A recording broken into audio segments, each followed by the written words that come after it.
Calling people of the state of New York versus Donald J. Trump. Indictment 71,543 23rds. Appearances starting with the people. For the people, ADAs Joshua Steinglass, Susan Hoffinger, Matthew Colangelo, Becky Mangold, Christopher Conroy, and Catherine Ellis. Good morning. Good morning. Todd Blanche. I'm joined by Emil Bove, Susan Nichelles, Kendra Wharton, and President Donald Trump sitting to my right. Good morning, everyone. Good morning, Mr. Trump. Before we get started with the first witness, is there anything you would like to bring to my attention? No, Your Honor. I did receive the people's list of proposed jury charges. I glanced at them. I didn't have an opportunity to really digest them. I did want to address the separation agreement in general, the release issue that came up late on Friday.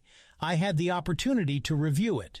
It would come in as a business record, but I'm not going to allow it in.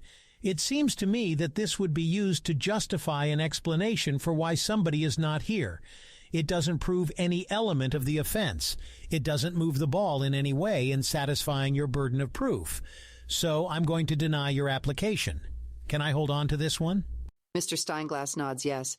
If there's nothing else, let's get the jury, please. All rise. Jury entering. Do both parties stipulate that all jurors are present and properly seated? Yes. Yes. Good morning, jurors. Welcome back. People, your next witness, please. Thank you, Your Honor. The people call Michael Cohen. Witness entering. State your full name, your last name. Michael Dean Cohen, Cohen. Your county of residence. New York, New York. Good morning, Mr. Cohen. Good morning. You may inquire. Thank you, Judge. Good morning. Good morning. If I might ask, how old are you, Mr. Cohen? 57. Are you married? I am. How long have you been married? Going on 30 years. Do you have any children? I do. How old are your children? My daughter is 28. My son is 25. Well, 24. He'll be 25. Are you testifying here today pursuant to a subpoena? I am. Do you have an attorney here in court with you today?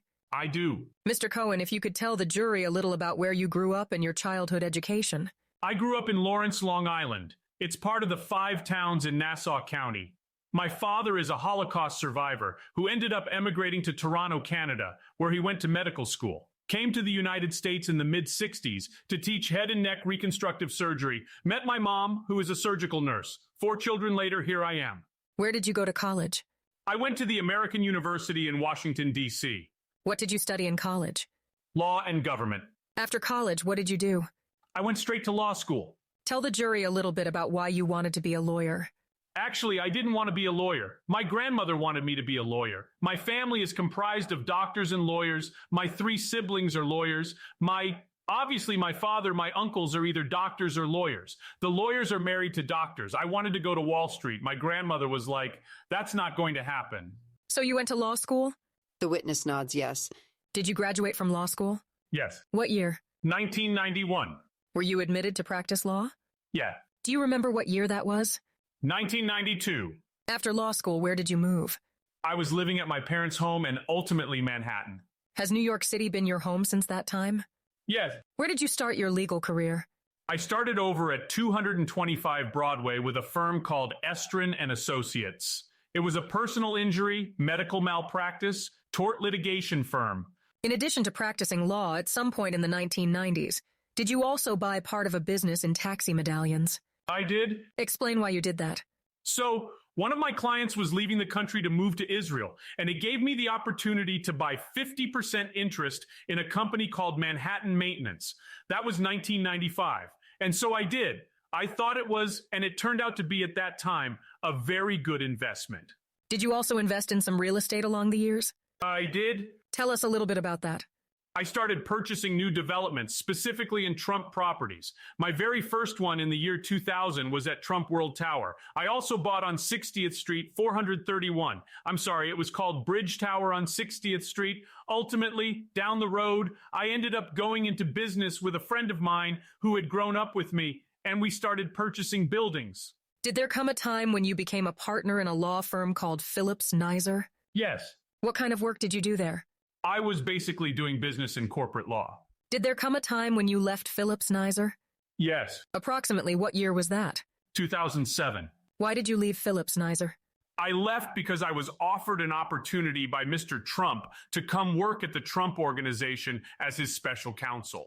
Do you see Mr. Trump in court today? I do. Could you just indicate an article of clothing that he's wearing, please? Witness lifts up from his seat. He's wearing a blue and white tie. Witness takes his seat. Indicating Mr. Trump. Thank you. Tell us how you came to work for Mr. Trump at the Trump Organization. Initially, I was introduced to Mr. Trump by Don Jr. as I was moving into one of his properties. I had purchased several units, and Don Jr. and the Trump Organization was doing the construction to put the units together. There was an issue over at Trump World Tower that Mr. Trump had asked me, because not only did I own an apartment there, but my parents did, my in-laws, my friends. We all bought as a block, going back again to the year 2000. And there was an issue with the board. What we did is we ended up overtaking the board and resolving the issue, which was to Mr. Trump's satisfaction. He liked the way that occurred and then continued to ask me if I would assist in other issues, legal issues, or other matters that he had. And did you perform some additional legal work for him at that time? I did. What? Some legal, some non-legal matters? Did he pay you for that work? No, ma'am. Did there come a time where this was when you were still at Phillips Nizer? Yes. Did there come a time when you presented him with a bill in connection with some work you had done in connection with one of his properties? Yes. Tell us a little bit about that. I was asked to review a series of documents that dealt with Trump Entertainment Resorts. There was an issue. Who was it who asked you to do that first? Mr. Trump had asked me. Thank you. Again, with Trump Entertainment Resorts, I reviewed it. It was quite lengthy. There was some issues going on there in regard to a Chapter 11 reorganization plan. We ultimately ended up resolving it. And the bill was approximately about $100,000. I was then asked to meet Mr. Trump at the office, which I did, and I asked about the bill. He asked me whether or not I was happy at my sleepy old firm. I stated I was. He said, do you want to come work for me? And I was honored. I was taken by surprise, and I agreed. What happened? To go back for a moment to the bill for $100,000 that you presented from Philip Nizer, your firm. Correct. What happened with that bill? He asked me if I wanted to get fired on the first day, if I asked about the bill. So did the bill get paid? No. And you say he offered you a position at that point? Yes. Tell us a little bit about your discussion about the position that he was offering and the details of it. So, he offered me the position of Executive Vice President at the Trump Organization and Special Counsel to Donald J. Trump, whereby I would only answer to him and I would work on issues that were of concern to him. Did you discuss at that point what your salary would be? We did. Tell us a little bit about that. It was a little bit of a back and forth negotiation. He offered me an amount. I said, it's probably not going to work. I gave him a counter, and we ended up resolving on somewhere in the middle number. Where did you end up? What's the number that you sort of ended up at? 375. Was that your base salary bonuses? That's base salary. Bonus, of course, was to be discussed. So, did you decide at that point to leave your law firm, Philip Nizer, and to work for Donald Trump at the Trump Organization?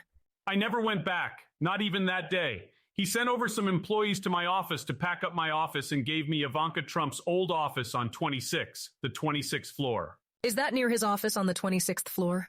Yes. Are we talking about Trump Tower on Fifth Avenue? Yes. Where the Trump Organization offices were?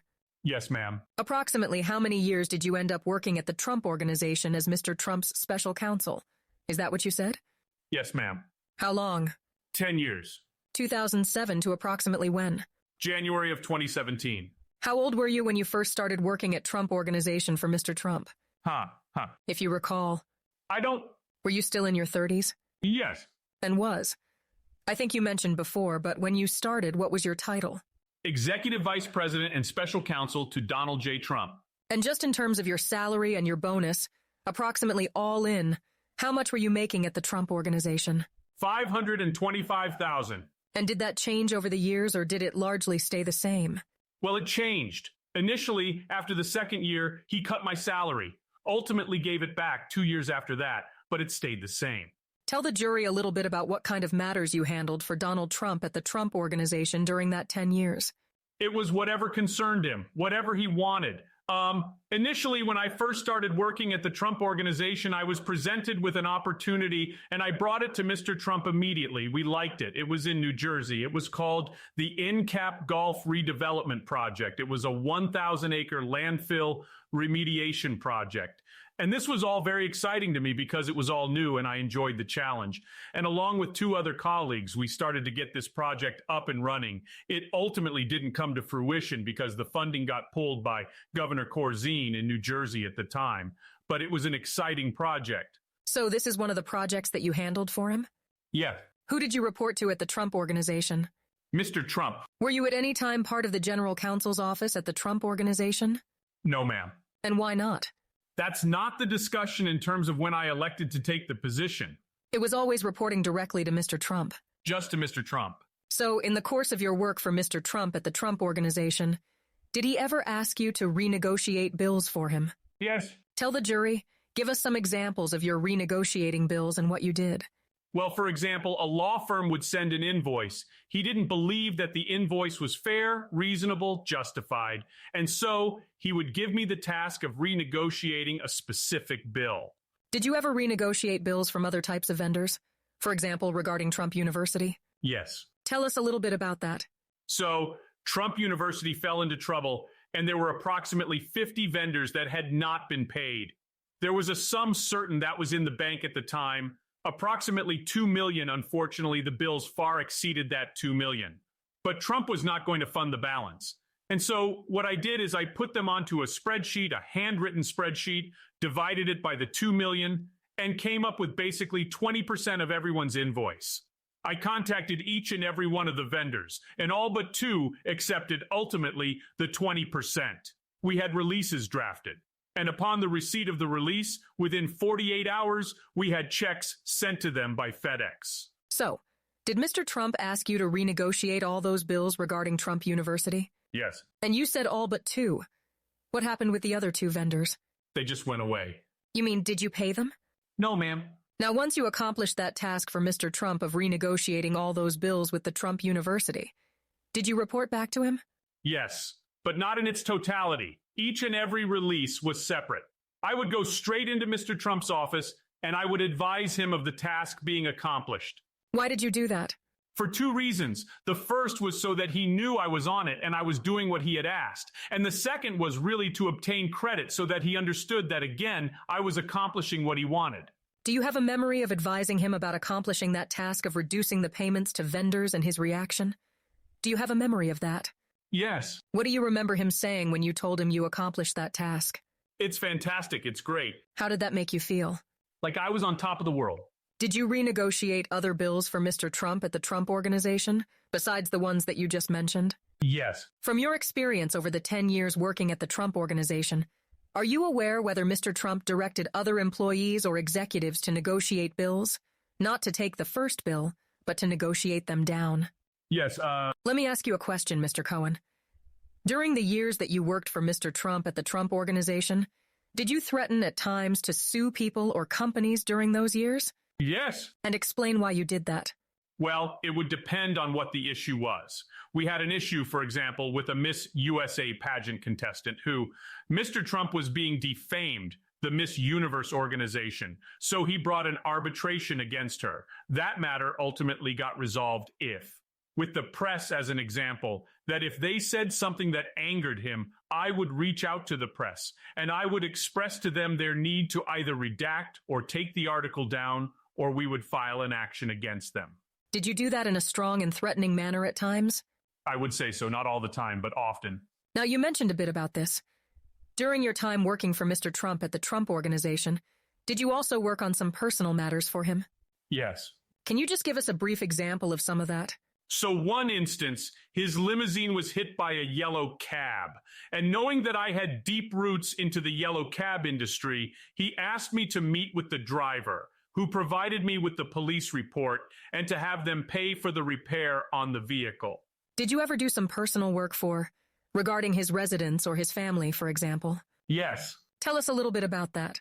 In his apartment, they had a flood that ended up causing damage into the main floor bathroom. They had al fresco on top, and I handled the adjustment with the insurance company. And these are all matters that Mr. Trump asked you to handle for him? Yes. Did you also, as part of your work, and I think you mentioned this, interact frequently with the press for him? Yes. Tell us a little bit about that. Again, if it was in order to place a story that would be advantageous in some way, shape, or form, I would speak with them. If there was an article that caused him displeasure, I would speak with them about that as well. So, did you work with the press to try to minimize negative stories and sort of enhance positive stories about Mr. Trump and his business? Yes. Was that a good part of your work for him, interacting with the press for him? It was a portion of it, yes. Now, you mentioned that you worked at Trump Tower at the offices of the Trump Organization. Is that right? That's correct. During the time that you worked there, where approximately was your office in relation to Mr. Trump's office? Well, initially when I started, it was towards the back of the office that was Ivanka's old office, until ultimately I moved to a different office that was maybe 50 feet, 60 feet from his office. During the time you worked there for Mr. Trump, approximately how often would you say you met with him or spoke with him? Every single day and multiple times per day. And now we're talking about in the period before he ran for president in 2016. Is that right? Yes. Now at the time, again we're talking about pre-2016, but in general explain how you communicated with him. Generally, it was either in person, on the cell phone, or on the cell phone. Those are the two ways. Understood. Did you have all of his cell phone and other telephone numbers in your contacts in your phone at the time? I did. And you used all those variety of numbers as a way to contact him? Yes. When he called you, did he generally call you on your cell phone or your work phone at the Trump Organization? Well, it was a combination of both. Most of the time, it would be on my cell phone. Unless it was in the office, he would have one of his assistants ring me and ask me just to come to Mr. Trump's office. Did you ever contact Mr. Trump by contacting somebody else in order to get in contact with him? Yes. Who did you contact at various times to reach him? Many people. It depends also who he was with at the time. It could be Rona, his executive assistant. Ultimately, Keith Schiller, who was his personal attaché.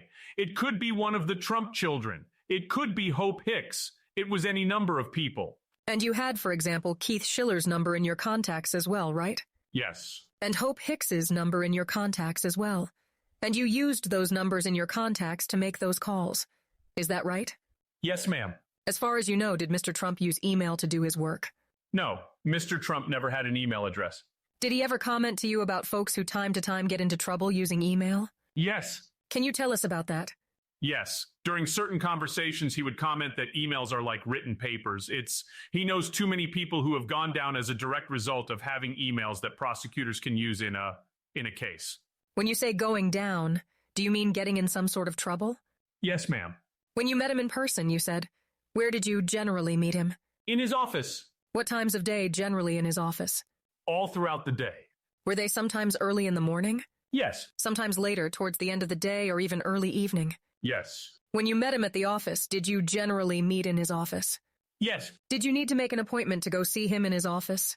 No, ma'am. Can you explain, what kind of a policy was there at the Trump Organization about executives coming in to meet with Mr. Trump?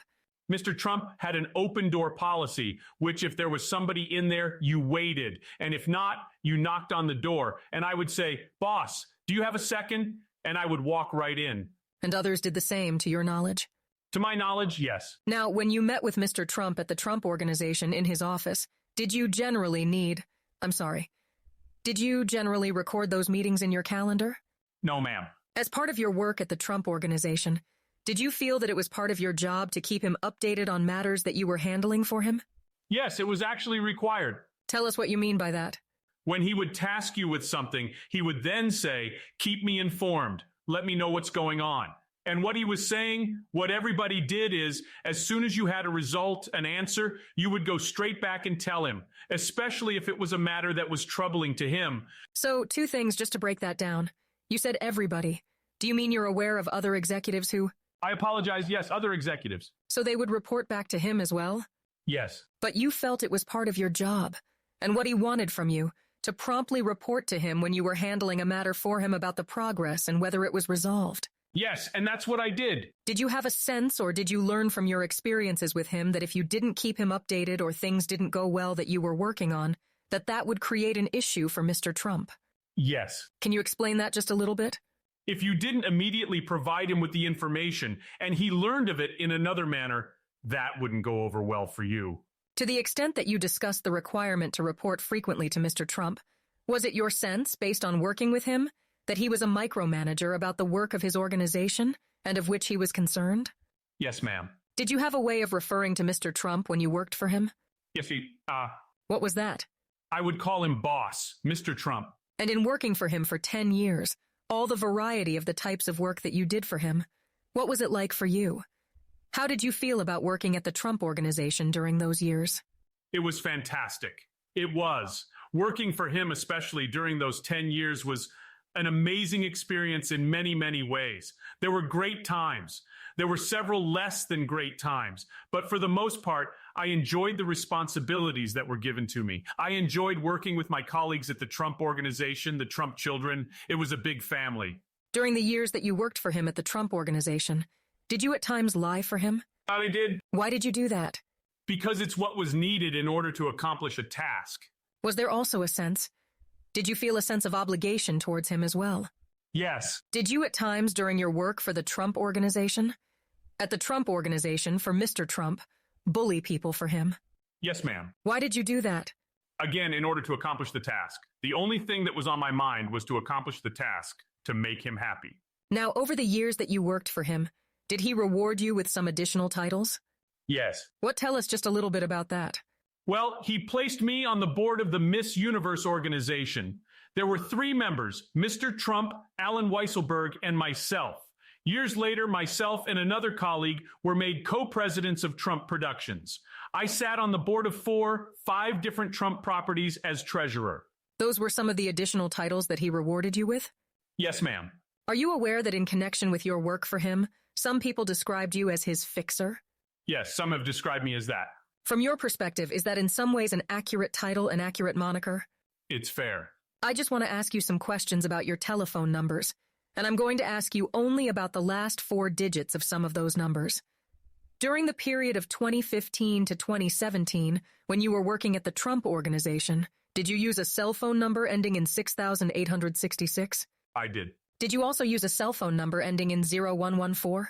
I did. And did you continue to use those 2 numbers for a period of time after you left the Trump Organization? Yes, ma'am. Do you still continue to this day to use the cell phone number ending 0114?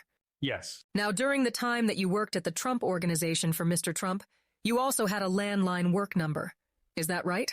That's correct. Was that 212-836-3212? Yes, ma'am. Obviously, you no longer use that number.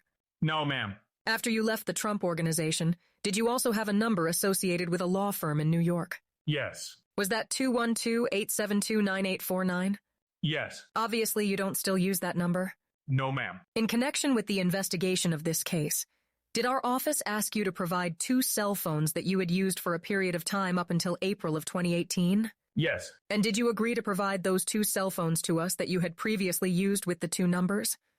Cell phone numbers that I just mentioned, ending in 0114 and 6866? Yes, I did.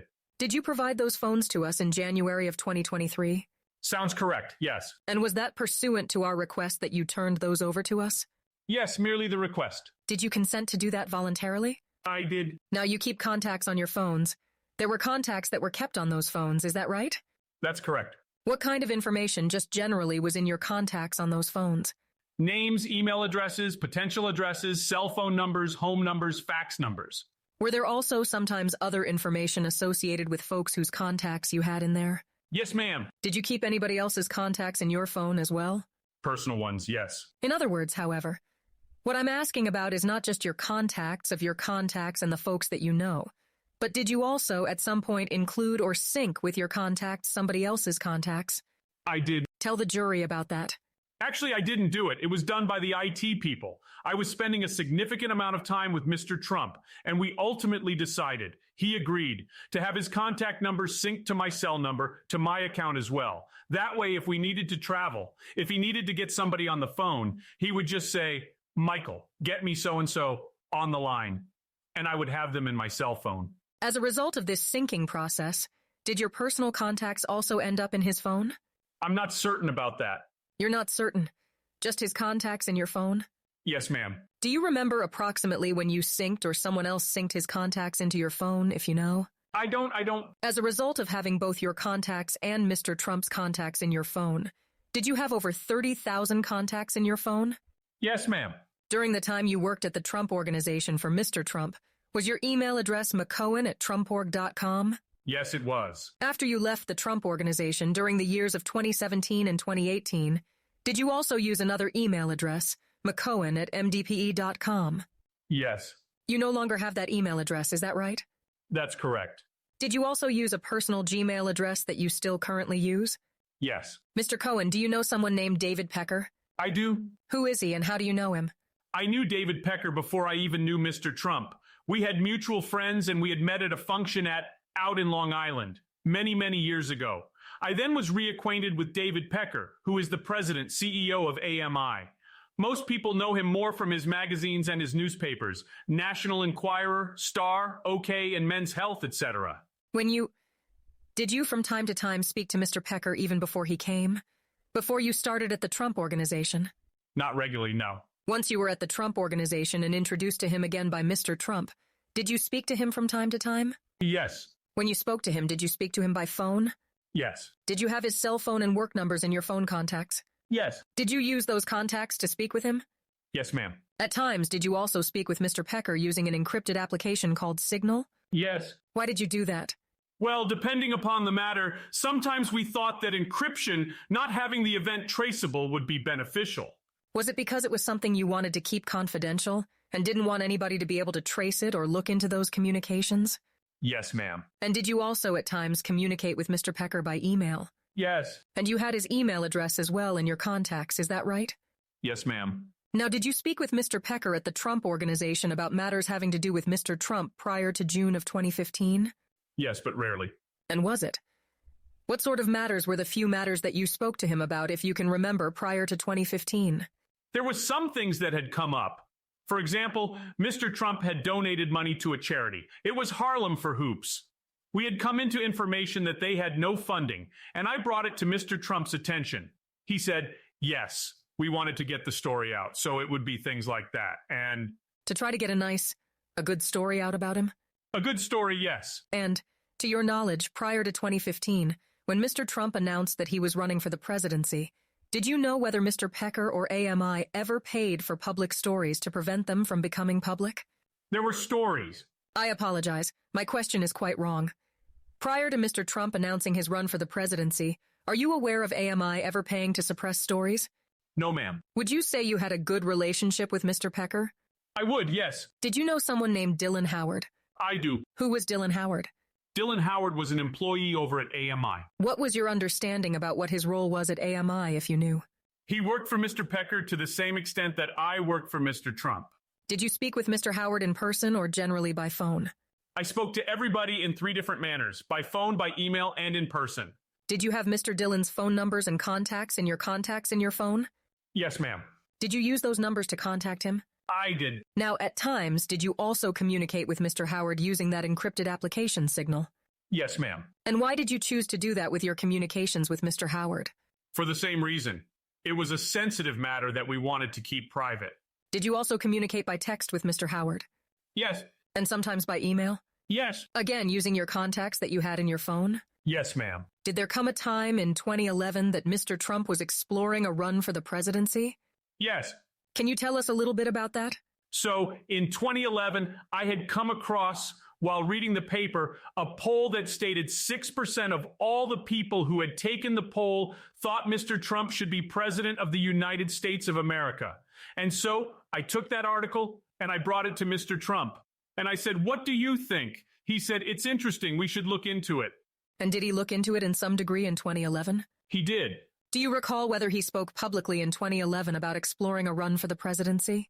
He did. That was posts I had created for him, my own website called shouldtrumprun.com. And many people came to that website, and it was further proof that his name recognition, his popularity, especially because of the hit show, The Apprentice, was so strong. And just to go back to the question, do you remember giving some public speech? Him giving public speeches about his considering a run for the presidency in 2011? Yes.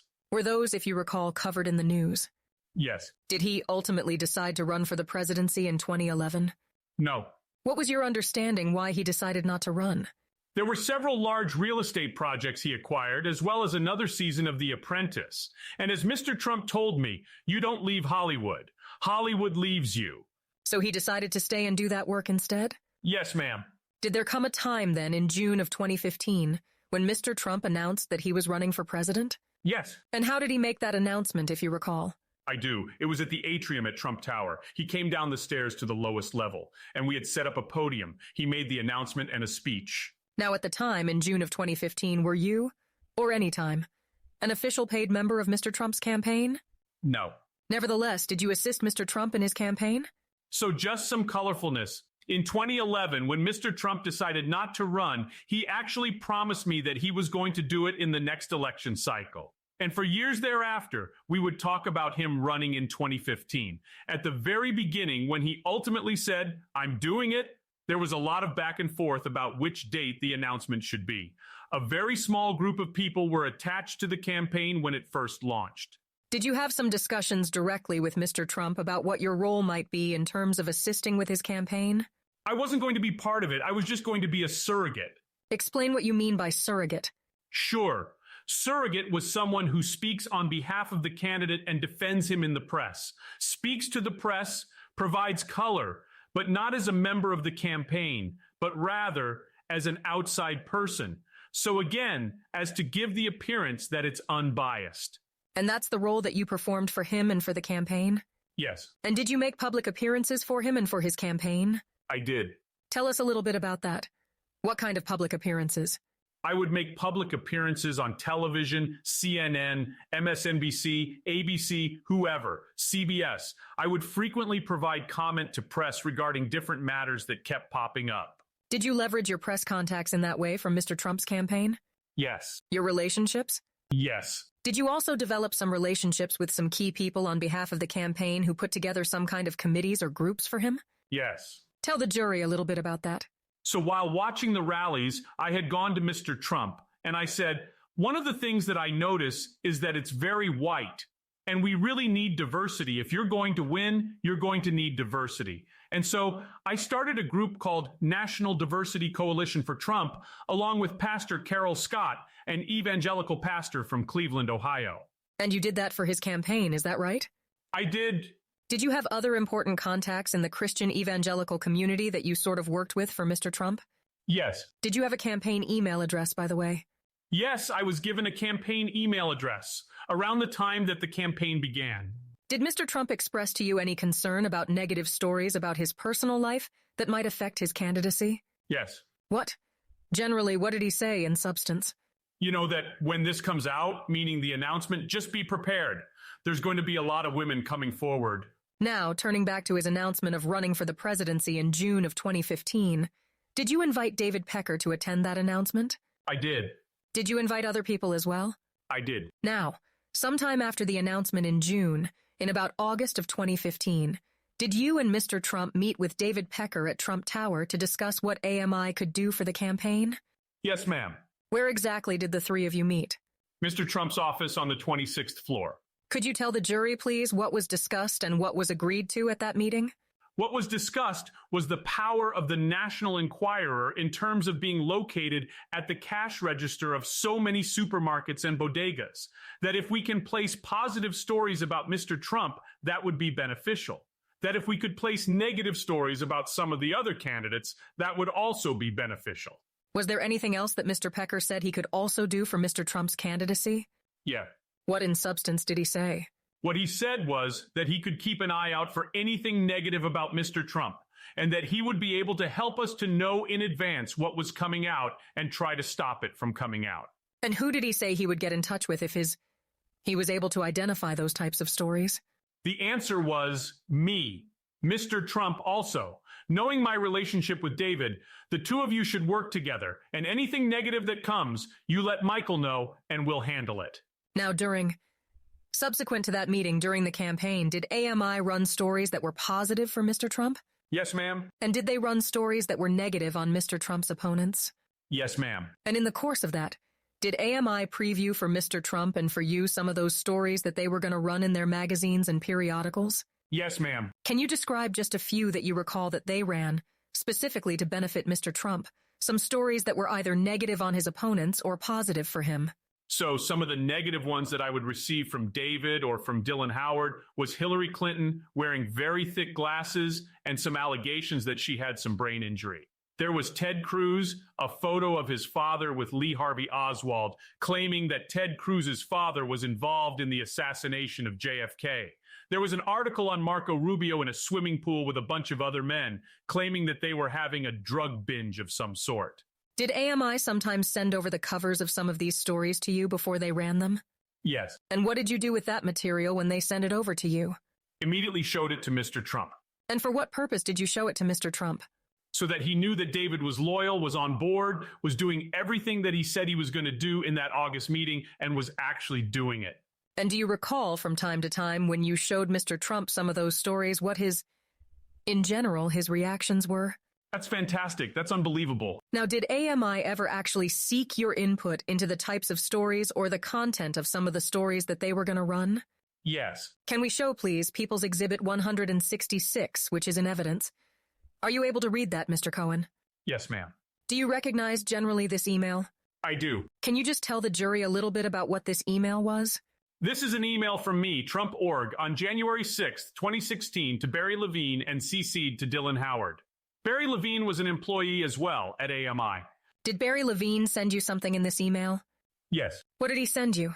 He sent to me an email that says, Michael, greetings and Happy New Year. As our readers can't get enough of Mr. Trump, we are repackaging and repurposing past material from our files and adding additional material, of course also of a positive nature. Then goes on, there's a series of bullet points. Donald has quietly given away. He's describing the content of some of these articles. Yes. Can we blow up the top email to Barry Levine? And you copied Dylan Howard on it. Read your response. I stated, yes, take out the part of the penthouse pet Sandra as it offers nothing. Also, I would like to reword the part about Atlantic City. Let's speak tomorrow. Why did you ask AMI to remove the penthouse pet reference? I thought it would be negative to Mr. Trump as, again, it dealt with women and penthouse. And did AMI agree to make the edits that you suggested? Yes, ma'am. What is the title of the story? Can you just scroll down just a little bit? Thank you so much. The title of that story. Can you see what the title of that story was going to be? Was it The Trump That Nobody Knows? Yes, it was going to go under the headline, The Donald Trump Nobody Knows. And I'm sorry, would you say again what the date of this email was? January 6th of 2016. Okay. And can we now take that down and put up People's 152 in evidence? And can we direct your attention to the article entitled, The Trump Nobody Knows? And maybe you can just center on that. Did this article actually come out? Yes, ma'am. That you spoke to AMI about? I'm sorry. That's all right. You said that the email that you sent was either January 6th of 2016. And what's the date of this article here? It was posted on January 13th of 2016. So, about a week later, AMI ran the article with your suggestions? Yes, ma'am. And is this an example of your working with AMI to get articles out that benefited Mr. Trump's campaign? It is an example. And this was consistent with what was discussed at the Trump Tower meeting with Mr. Pecker and Mr. Trump? Yes. Thank you, we can take that down. Now, in the fall of 2015, did you come to learn of a negative story being circulated by a former doorman at Trump Tower? Yes, ma'am. And how did you learn of that story? I was told of the story by either David Pecker or Dylan Howard. And very briefly, what was the nature of the story that they indicated to you was out there circulating? That there was a love child. Actually, I think I take my question back about the circulating, that they heard about the doorman who had this story, right? Yes, ma'am. After you learned of the story, did you speak to Mr. Trump about it? I did. Why did you do that? Well, I went to him immediately to advise him that there was a story because it was a negative story for him and to get his direction on what he wanted me to do. Did you indicate to him at the time the name of the employees who were referenced in this potential story? Yes, I provided him with all of the information. And did it involve actually 2 employees at the Trump Organization? Yes, ma'am. Who were married to each other? Yes. Did Mr. Trump? Can you describe your conversation that you had with Mr. Trump when you advised him of this? What did he tell you to do? He told me to make sure that this story doesn't get out. You handle it. Did he ask you also to do anything with respect to the affected employees? Yes. What did he say in substance? He asked me to speak to them and let them know it's being taken care of. Now, what did you do at that point, in terms of making sure that the story didn't get out? I worked with David Pecker and Dylan Howard. And you worked with them to do what? In order to obtain the story, all of the life rights to the story. Who did you understand was going to either purchase or try to take care of? Well, take care of purchasing the life rights to the story or otherwise making sure that the story didn't get out. David Pecker. And along the way, did either Dylan Howard or David Pecker update you about what they were doing with respect to that story? Yes, ma'am. And as the matter progressed and you got updates from Dylan Howard or David Pecker, did you update Mr. Trump about the matter? Immediately. Now, at some point, did you learn that AMI had entered into an agreement with the doorman regarding this story? Yes. What did you learn, just briefly, about what the general terms were of the agreement that AMI entered into with this particular doorman? That they were going to pay $30,000. They were executing an agreement with the doorman in order to obtain the life rights to this story. And when you say to obtain the life rights, was it to publish the story or not publish the story? It was to not publish the story. But to control the life rights so that nobody else could publish it. Correct. Take it off the market. Now, did you update? Actually, when Dylan Howard and Mr. Pecker told you they were going to do that, they were going to acquire the life rights for $30,000. Did you tell them that Mr. Trump would be grateful? Absolutely. And when you spoke to Mr. Trump about it, was he grateful? Absolutely. Now, did AMI at some point send you their agreement with the doorman for those life rights for $30,000? Yes. And did you review it? I did. Why did you review it? Well, I reviewed it to ensure that Mr. Trump was fully protected. I also asked them to send it to me so that I could show Mr. Trump that it's being taken care of. And did you?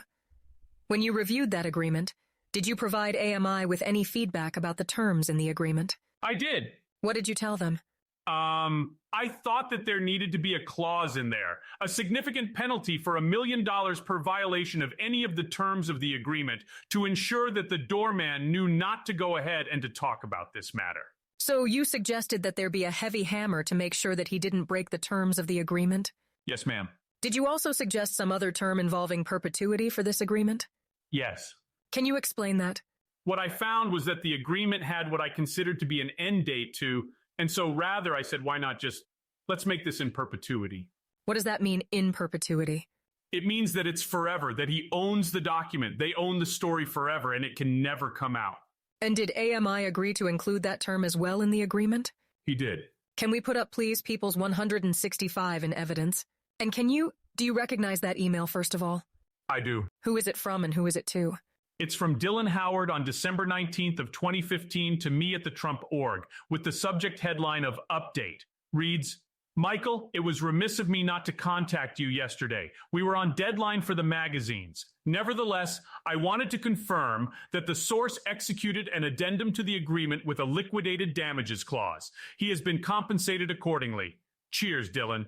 Can we also put up now People's 155 in evidence? It's possible to blow that up just a little bit. Do you recognize that, Mr. Cohen? I do, ma'am. What is that? This is the amendment that I was just describing. And is that the amendment that contains the $1 million liquidation clause and the clause about it continuing in perpetuity? Yes, that would be sections 2 and 3 of the amendment. Now, once that was accomplished by AMI and they included the terms that you wanted to protect Mr. Trump, did you advise Mr. Trump that you had gotten that done? Yes, ma'am. Why did you tell him that? Again, in order to ensure that he knows that David's doing exactly what he said he would. Also for credit. In terms of credit, did you tell him that you got the $1 million put in and the in perpetuity clause put in? Yes. Why did you do that? In order to get credit for accomplishing the task. And was. What was Mr. Trump's reaction when you told him that? It's great. That's great. Now, is it your understanding that AMI bought the life rights to the doorman story as part of what Mr. Pecker had agreed to at the Trump Tower meeting with you and Mr. Trump in August 2015? Yes. You could take that down. Thank you so much. Let me direct your attention now to June of 2016. And around that time, did you learn that a woman by the name of Karen McDougal was looking to sell a story regarding her relationship with Mr. Trump? Yes, ma'am. And how did you learn that? Again, I received a call from David Pecker or Dylan Howard. And what generally did they tell you, just briefly in substance, about what this story was about? That she's a Playboy playmate, and that there is a story that is looking to be sold on the street to news outlets about a relationship that she had had with Mr. Trump. And when you learned of the story, what, if anything, did you think about its potential impact on Mr. Trump's presidential campaign? Significant. Did you tell Mr. Trump what you had learned from AMI about Karen McDougal? Immediately after I got off the phone with AMI. And can you tell us about the conversation you had with Mr. Trump after learning about that story?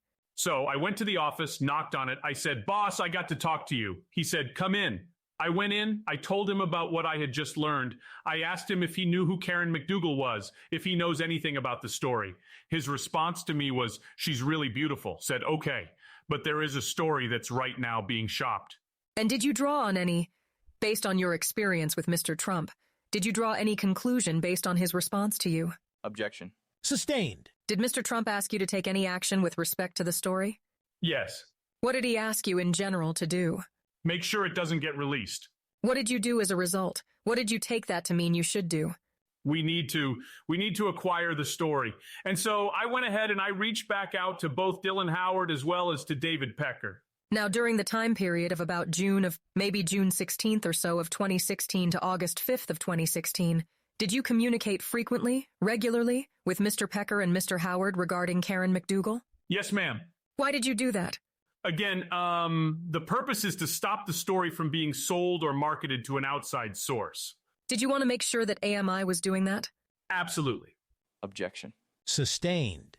And was that consistent with what they had? David Pecker had agreed to do at Trump Tower, to notify you if matters like this were happening? Yes. How did you communicate with David Pecker and Dylan Howard during this time? Again, it would either be by phone, text, email, app. Okay. When you say app, sometimes using the Signal app. Yes, ma'am. I'm sorry, the Signal app. That's okay.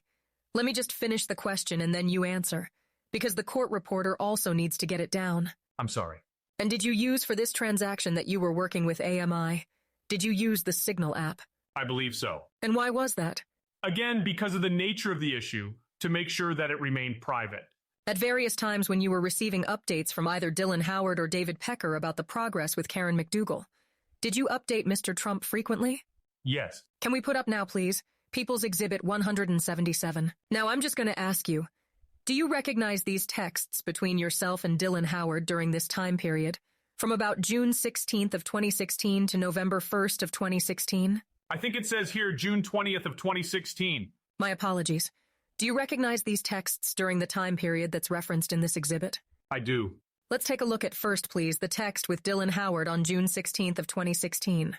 Can you read out for the jury all of the texts from June 16th of 2016? And along the way, you can tell the jury what they refer to and what they mean. So this is a June 16th of 2016 communication between Dylan Howard and myself, and it states, meeting will be on Monday, per their terms, Dylan. And what's your response? My response back was, understood, thank you for everything. What did you understand this was about in terms of the meeting on their terms? This is about meeting with Karen McDougal and her people. Now let me direct your attention. What is the date of this? The date is June 16th of 2016. And can we take that down for a moment and show People's Exhibit 262 in evidence? I want to. Do you recognize these texts with Keith Schiller, between yourself and Keith Schiller? I do. Now, you recall that you told the jury that sometimes you spoke to or contacted Keith Schiller in order to get in touch with Mr. Trump. Yes. Can we look at page 2, please, lines 16 to 20, dated June 16th of 2016? Can you see if we can pull those out? Mr. Cohen, can you read those texts between yourself and Keith Schiller on that same day, June 16th of 2016? Yes, ma'am. So this is from me to Keith Schiller asking, can we speak? I need you. And what does he respond? He then responds, I didn't receive His response? I didn't receive a response back. And so I followed it up with another that says, you there? He then responds to me, on Dallas. I think he meant in Dallas. I then respond to him, where's the boss? Which of course referenced Mr. Trump. He then responds to me, text to me, and then I ask, is he free to speak? Why are you trying to reach Mr. Trump on this date of June 16th, 2016? Regarding the Karen McDougal matter. Was it an update in response to an update that you had just received from Dylan Howard about a meeting with Karen McDougal's people? Yes, that I thought was important. Is this an example of you contacting Mr. Trump to give him updates about what was progressing with Karen McDougal? Yes, ma'am. You can take that down.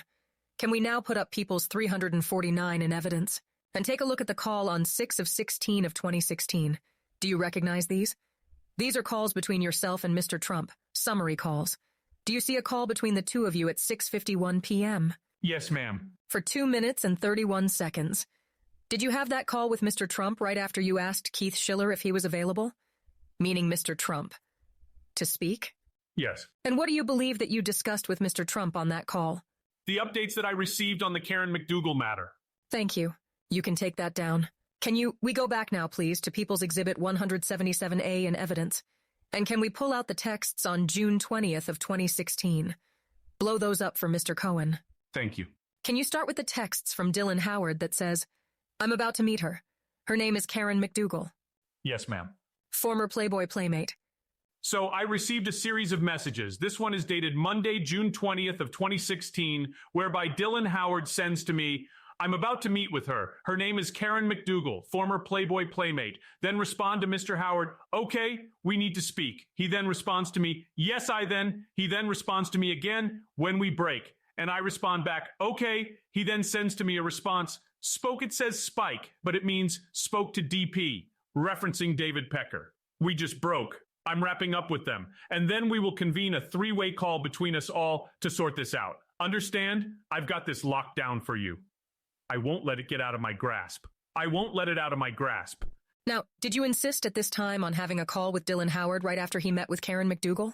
Yes, ma'am. And why did you do that? Because I needed to get an update so I could provide it to Mr. Trump. And shortly after these updates from Mr. Howard, did you actually have a call with both Dylan Howard and David Pecker to find out about their interview with Karen McDougal? Yes, ma'am. And what was the substance of what they told you during that three-person call about progress with Karen McDougal? That they believe that they have this under control, as Dylan had stated to me. I will get this locked down for you, and I won't let it out of my grasp.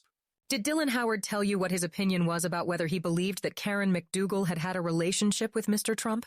Objection. Sustained. Was it important for you to have that call with Dylan Howard and David Pecker? Yes. And that's to make sure that things were being taken care of for Mr. Trump? Yes. Did you have another call later that night with Dylan Howard to have some further conversations about the progress of the deal? Yes. Now, you said you did update Mr. Trump on the progress at that point with Karen McDougal? Yes, ma'am. And do you know whether at that time that update was either in person or by telephone? I don't recall. I'm going to direct your attention now to a little later in June of 2016, maybe a week or so, around the same time.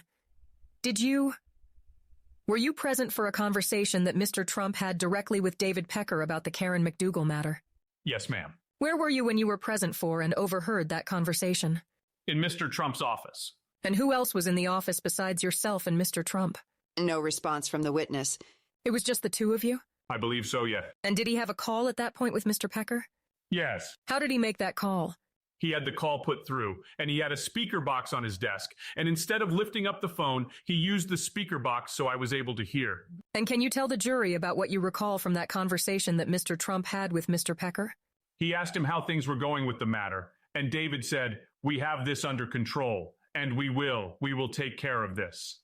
Was there a discussion on that call about how much might cost to buy this story and who might pay for it? Yes, ma'am. Just in substance, what was that conversation? So David had stated that it's going to cost them $150,000 to control the story, to which Mr. Trump replied, "No problem. I will take care of it." Was there an understanding about who would initially purchase that story? Yes. And who was discussed on that call that would purchase that story?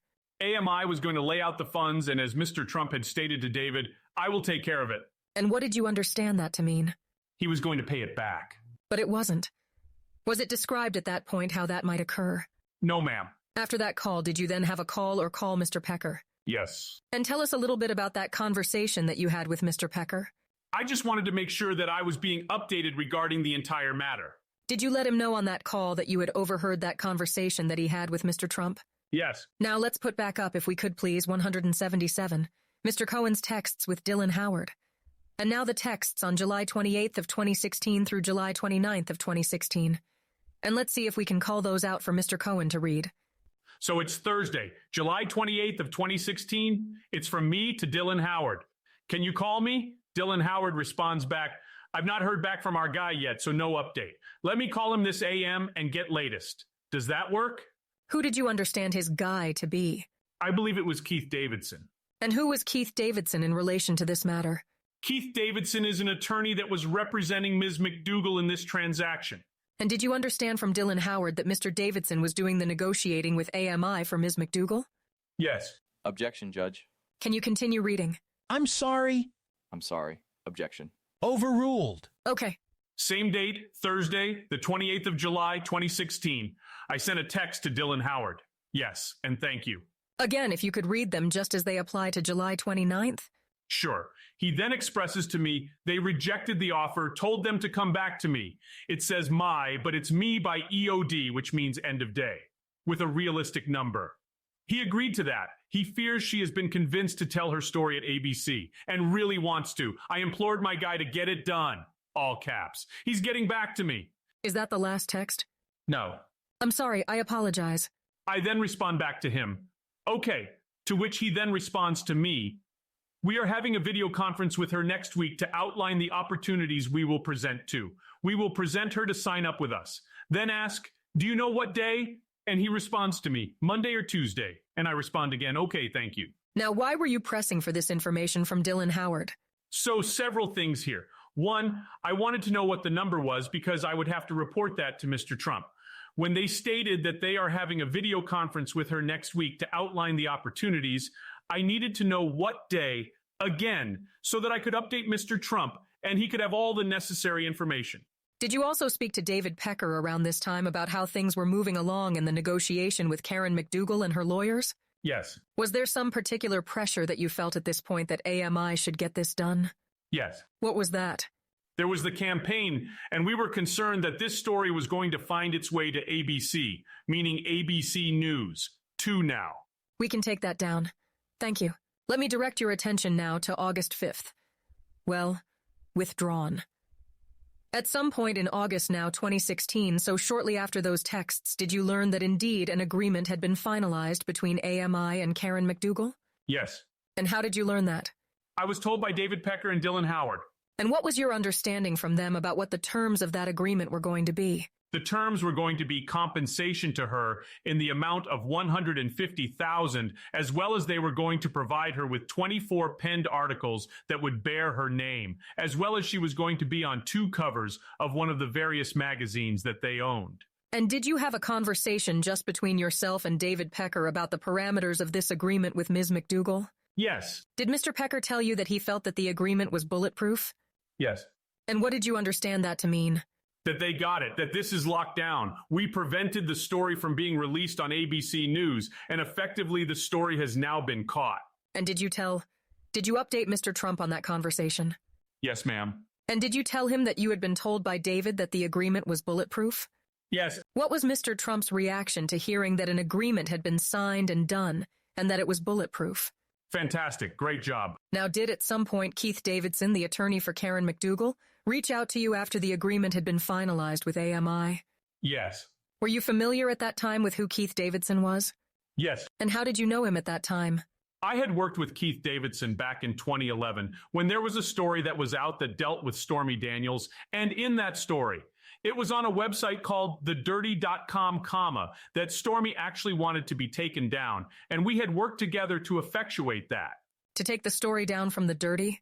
Yes. Now let me have you take a look, please, at People's Exhibit 62 in evidence. By the way, your communications with Keith Davidson were also by phone, also by text? Yes, it was by phone, email, text. Did you also sometimes communicate with him on an encrypted application? Yes, ma'am. Taking a look at People's 62. Do you recognize that email? I do. And what was this email about? It's an August 5th, 2016 email sent by Keith Davidson to me, and it states, Michael, please call me at your convenience. Thanks. And was this after AMI had signed the deal with Karen McDougal? Yeah. And did you end up having a call with Keith Davidson about the matter? I did. Could you describe just generally the substance of the call? You can take that down. Thank you. Actually, do you know what? Let me just ask you, when you received this email, did you then call Keith Davidson? I did. As per his request? Yes. All right. So tell us, if you would just briefly, what the conversation was with Keith Davidson. Great job. The boss, obviously very happy about it. The matter is now resolved. Did Keith tell you that he had resolved the matter? Yes. And that was you telling him that the boss would be very pleased and thank you and good job? Yes. What's your understanding of why Keith Davidson reached out to you after this deal was concluded? Objection. Sustained. Now, after AMI finalized the deal with Karen McDougal and paid the $150,000 for the life rights, and also for the other that she was going to be doing, did you have any conversations with Mr. Pecker about Mr. Trump reimbursing AMI for the money that AMI put out? Yes. Tell us a little bit about that. So David had asked me when he should anticipate receiving or being paid back the $150,000. He needed to get the $150,000, that he wanted the $150,000 back because it was too much money for him to hide from the CEO of the parent company. And he had also just laid out $30,000 previously. So he was putting pressure on me to speak to Mr. Trump and to get the money back. Did you have several conversations with Mr. Pecker where he urged you to try to move it along and get him repaid? Yes, I don't know if I would characterize it as urge as much as he insisted. Was he upset about it? Very. So directing your attention now to about September of 2016. Did you have lunch with Mr. Pecker where he pressed you further on that matter? Yes. Can you tell us a little bit about that matter? So he asked me if I would meet him at his favorite Italian restaurant, and I went to meet with him. And again, he expressed his anger that I need to get this money back. And I said, look, Mr. Trump told you that he would pay you back, so he'll pay you back. Did you, after the lunch meeting with Mr. Pecker where he was, as you say, upset about not being repaid, did you talk to Mr. Trump about that? Did you inform him of that? I did. And what did Mr. Trump say, in substance, about David Pecker's concerns about getting it paid? Don't worry, I'll take care of it. And did you discuss with Mr. Trump David Pecker's request for that money back on one occasion or more than one occasion? Several occasions. Around the same time, you have any conversations with Mr. Trump regarding other stories that AMI may have had in the past, and some concerns about that. Yes. Can you tell the jury a little bit about that? So David had expressed to me that obviously the relationship with Mr. Trump goes back many, many years, and there is a file drawer or a locked drawer, as he described it, where files that relate to Mr. Trump existed. And at that point in time, David was being considered for the position of CEO at Time Inc., Time Magazine. And one of the concerns that I had that I expressed to Mr. Trump was if he goes, there is a series of papers there that relate to you. And what was your concern specifically with respect to those stories and Mr. Pecker leaving AMI? Well, I didn't know what those stories were, and nobody was discussing that with me, but that they would be open for use. Meaning that other people might get their hands on them? Yes, because we didn't know who the potential CEO or replacement would be. And was Mr. Trump concerned about that at that point as well? Yes. Did you discuss with Mr. Pecker those concerns about whatever other stories AMI might have in that locked drawer? Yes. And what did Mr. Pecker say? You could technically buy them. We will figure out a way for you to take control over them. And around the same time, were you having some discussions with David Pecker about purchasing from AMI those life rights to Karen McDougal's story? Yes, that was all part of the same transaction. So, let me direct your attention now to September 6th, 2016. Did you record a conversation that you had with Mr. Trump about purchasing from AMI the life rights to Karen McDougal's story and these other stories that AMI might have? Yes. Now, during the 10 years that you worked for Mr. Trump, how many conversations with him did you tape? None other. So this was the only one? Yes, ma'am. Why did you feel it was important to tape this one conversation? It was so I could show it to David Pecker, and that way he would hear the conversation so that he would know that we are going to be paying him. Mr. Trump is going to be paying him back because it was. It became a regular conversation between the two of us. That he needed to be paid back? And I also wanted him to remain loyal to Mr. Trump. So how did you go about recording this conversation with Mr. Trump? I had my cell phone in my hand and I put it on voice memo. All Apple iPhones have it. And I hit record and I walked in. Walked in where? To Mr. Trump's office. And where did you put your phone when you recorded this conversation with Mr. Trump? It was in my hand. Did you sit down to talk to him? Were you standing when you had this conversation with him, or were you seated, if you can recall? I don't recall. About how far away were you from Mr. Trump when you made this recording using your phone? On the opposite side of his desk. To your knowledge, was Mr. Trump aware that you were recording this conversation? No, ma'am. Can you hand this to the witness, please? Thank you. I'm handing you a thumb drive that, among other exhibits, contains People's 246, which is a recording, and People's 248, a transcript. Thank you. You're welcome. Have you previously reviewed that recording, People's 246, and the transcript, People's 248, on that thumb drive? Yes, ma'am. How do you know that you reviewed those two exhibits previously? Because it has my initials on it. And you say it has. Would it be the thumb drive? I'm sorry, the thumb drive has my initials on it. Okay. And does it also have the date or just your initials? It does. You don't have to pull out the date, but it has the date and your initials. Now, People's 246, the recording of that conversation that you taped Mr. Trump on September 6th, 2016, is that an exact copy of the original audio recording that you made on your phone? Yes. And whose voices are on that audio recording? Several people. Who are they? Mr. Trump, mine, Rona Graff. When you say Rona Graff, was she in and out? Rona Graff came in and out, but you certainly hear her voice. She's executive assistant again to Mr. Trump. Now, what generally, before we listen to it, is discussed that's on that taped audio recording? That I had been working with Alan Weisselberg in terms... Well, let me stop you a second. I'm sorry. Just in terms of generalities, when you first walked in, was Mr. Trump on the phone? Yes. Does the audio recording capture some of his conversation on the phone? Yes. And did you discuss partly the purchase of materials from AMI? Yes. Did you also discuss another matter with him before you got to that? Yes. What generally was that? Charleston. I was referring to a piece of property in Charleston. Okay. Was it also generally a discussion of some divorce papers? Yes. That you had with Mr. Trump at the time? Yes, that's another topic that came up. Is that audio recording, People's 246, a true and accurate representation of the conversation you had with Mr. Trump on that day, on September 6th of 2016? Yes. Okay. Now, I mentioned a transcript, People's 248, that you also reviewed on that thumb drive. Did you compare that closely with the recording of the conversation? I did. Now, is that transcript just a portion of what's on the recording? Yes. And does it reflect the portion of the recording related to the purchase of those materials from AMI? Yes, ma'am. And is that transcript a true and accurate representation of that portion of the conversation regarding the purchase of materials from AMI? Yes, there was one change that was made to one word. Okay. And is what is currently the transcript that you reviewed? Yes. That you reviewed carefully against the tape. Is it true and accurate in terms of the words that are spoken by both yourself and Mr. Trump? Yes, ma'am. I would like to now play, please, one time through for the jury, People's 246.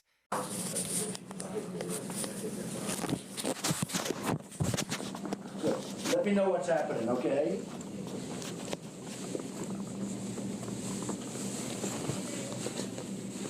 Oh. Oh.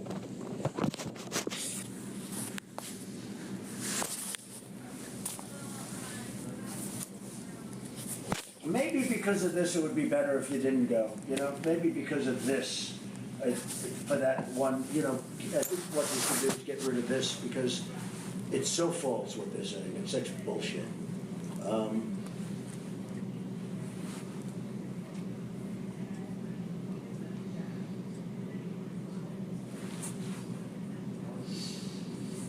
I think this goes away quickly. I think it's probably better. Do the Charleston thing, just this time. Yeah, in 2 weeks it's fine. I think right now it's better. You know? Okay, honey. You take care of yourself. Thanks, Pam. Yep, I'm proud of you. So long, bye. What's up, Mike? Great poll, by the way. Yeah, Seen it. Great poll. making progress. Big time. And you guys are good guy. Oh, Pastor Scott? I can't believe he's no, Pastor Scott. What's happening? Oh, no. He's. Can we use him anymore? Oh, yeah. 100. No, you're talking about Mark Burns. We've told him Well, to. I don't mean that. Mark Burns. Can we use him No. anymore? No. Richard Lefrak, I'm sorry, Richard Lefrak just called. He just had, we have a chance, he had an idea for you. Okay. So we got served from the New York Times. I told you this regarding to unseal the divorce papers with Ivana. We're fighting it.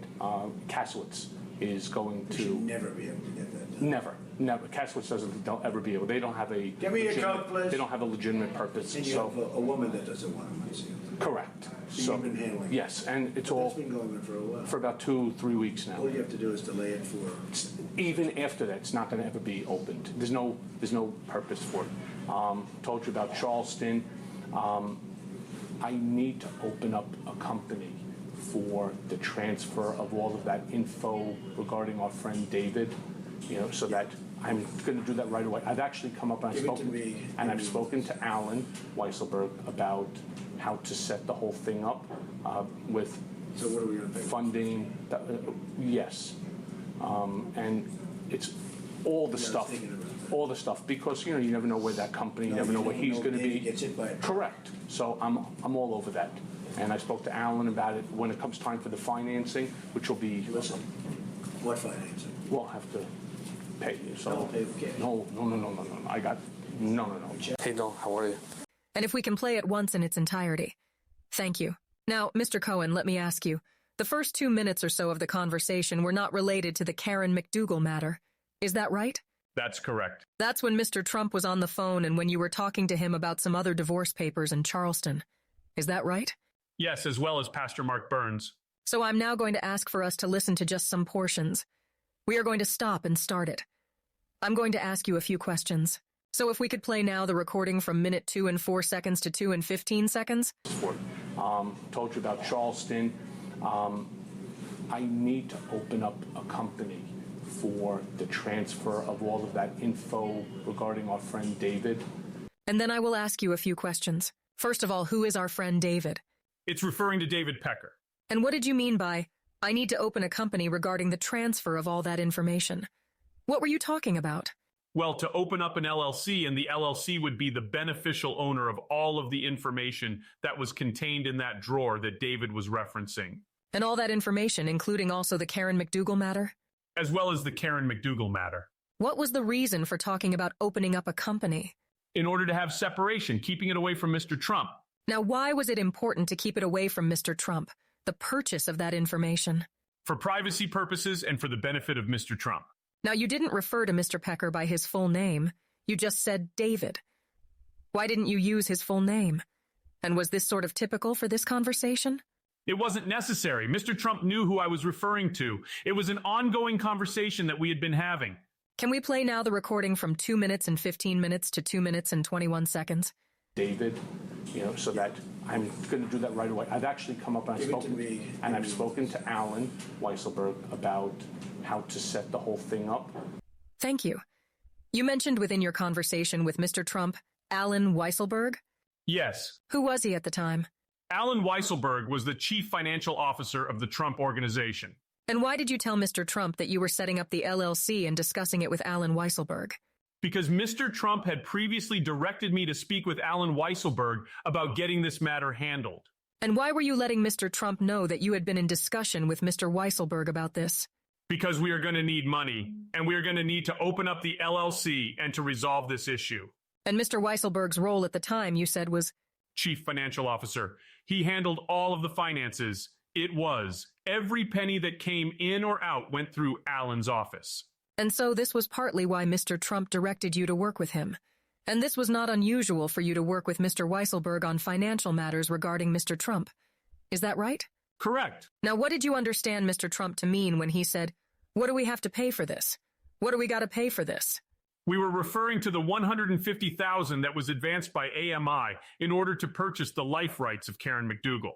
So when Mr. Trump said, what do we got to pay for this? $150? What was your understanding about the state of Mr. Trump's knowledge at that point about how much money it was going to take to purchase this? Objection. Overruled. He already knew based upon conversations with David, which is why he mentioned the number 150. Now, can we play the rest of the tape through, just to the end? With So what are we going to pay? funding, yes. And it's all the stuff. All the stuff, because you never know where that company, you never know where he's going to be. Gets hit by it. Correct. So I'm all over that. And I spoke to Alan about it when it comes time for the financing, which will be. Listen, what financing? We'll have to pay you. So Don't pay with cash. No. I got no. Hey, Noel, how are you? Thank you. Now, what was the significance of all that stuff that was mentioned? All that stuff is referencing the information that David Pecker had accumulated over the years of Mr. Trump that was in that alleged locked door or drawer. And including also the Karen McDougal story? And including Karen McDougal. Now, what was the conversation about someone maybe getting hit by a truck? What was that about it? As I had said before, Alan Weisselberg was being considered. I'm sorry.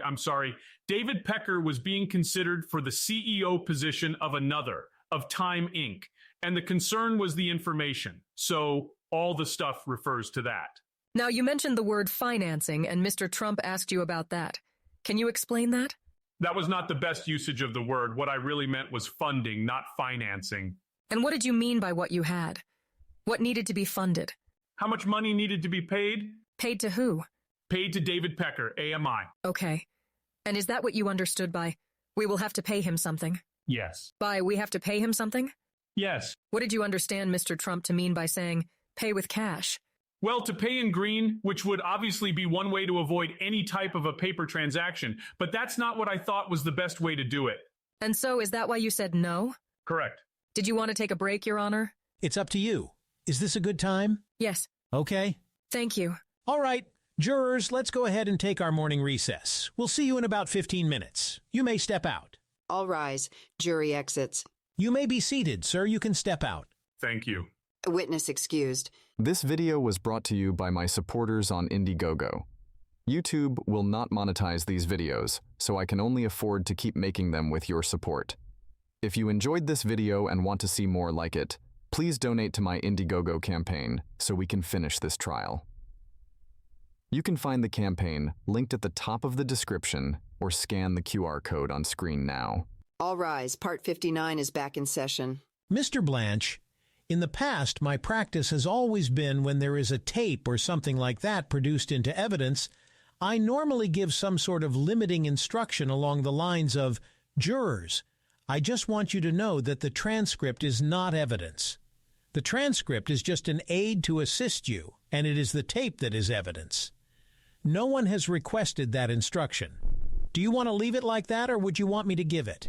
We would. I believe the transcript is in evidence. It is in evidence as an aid, and I am going to give that instruction.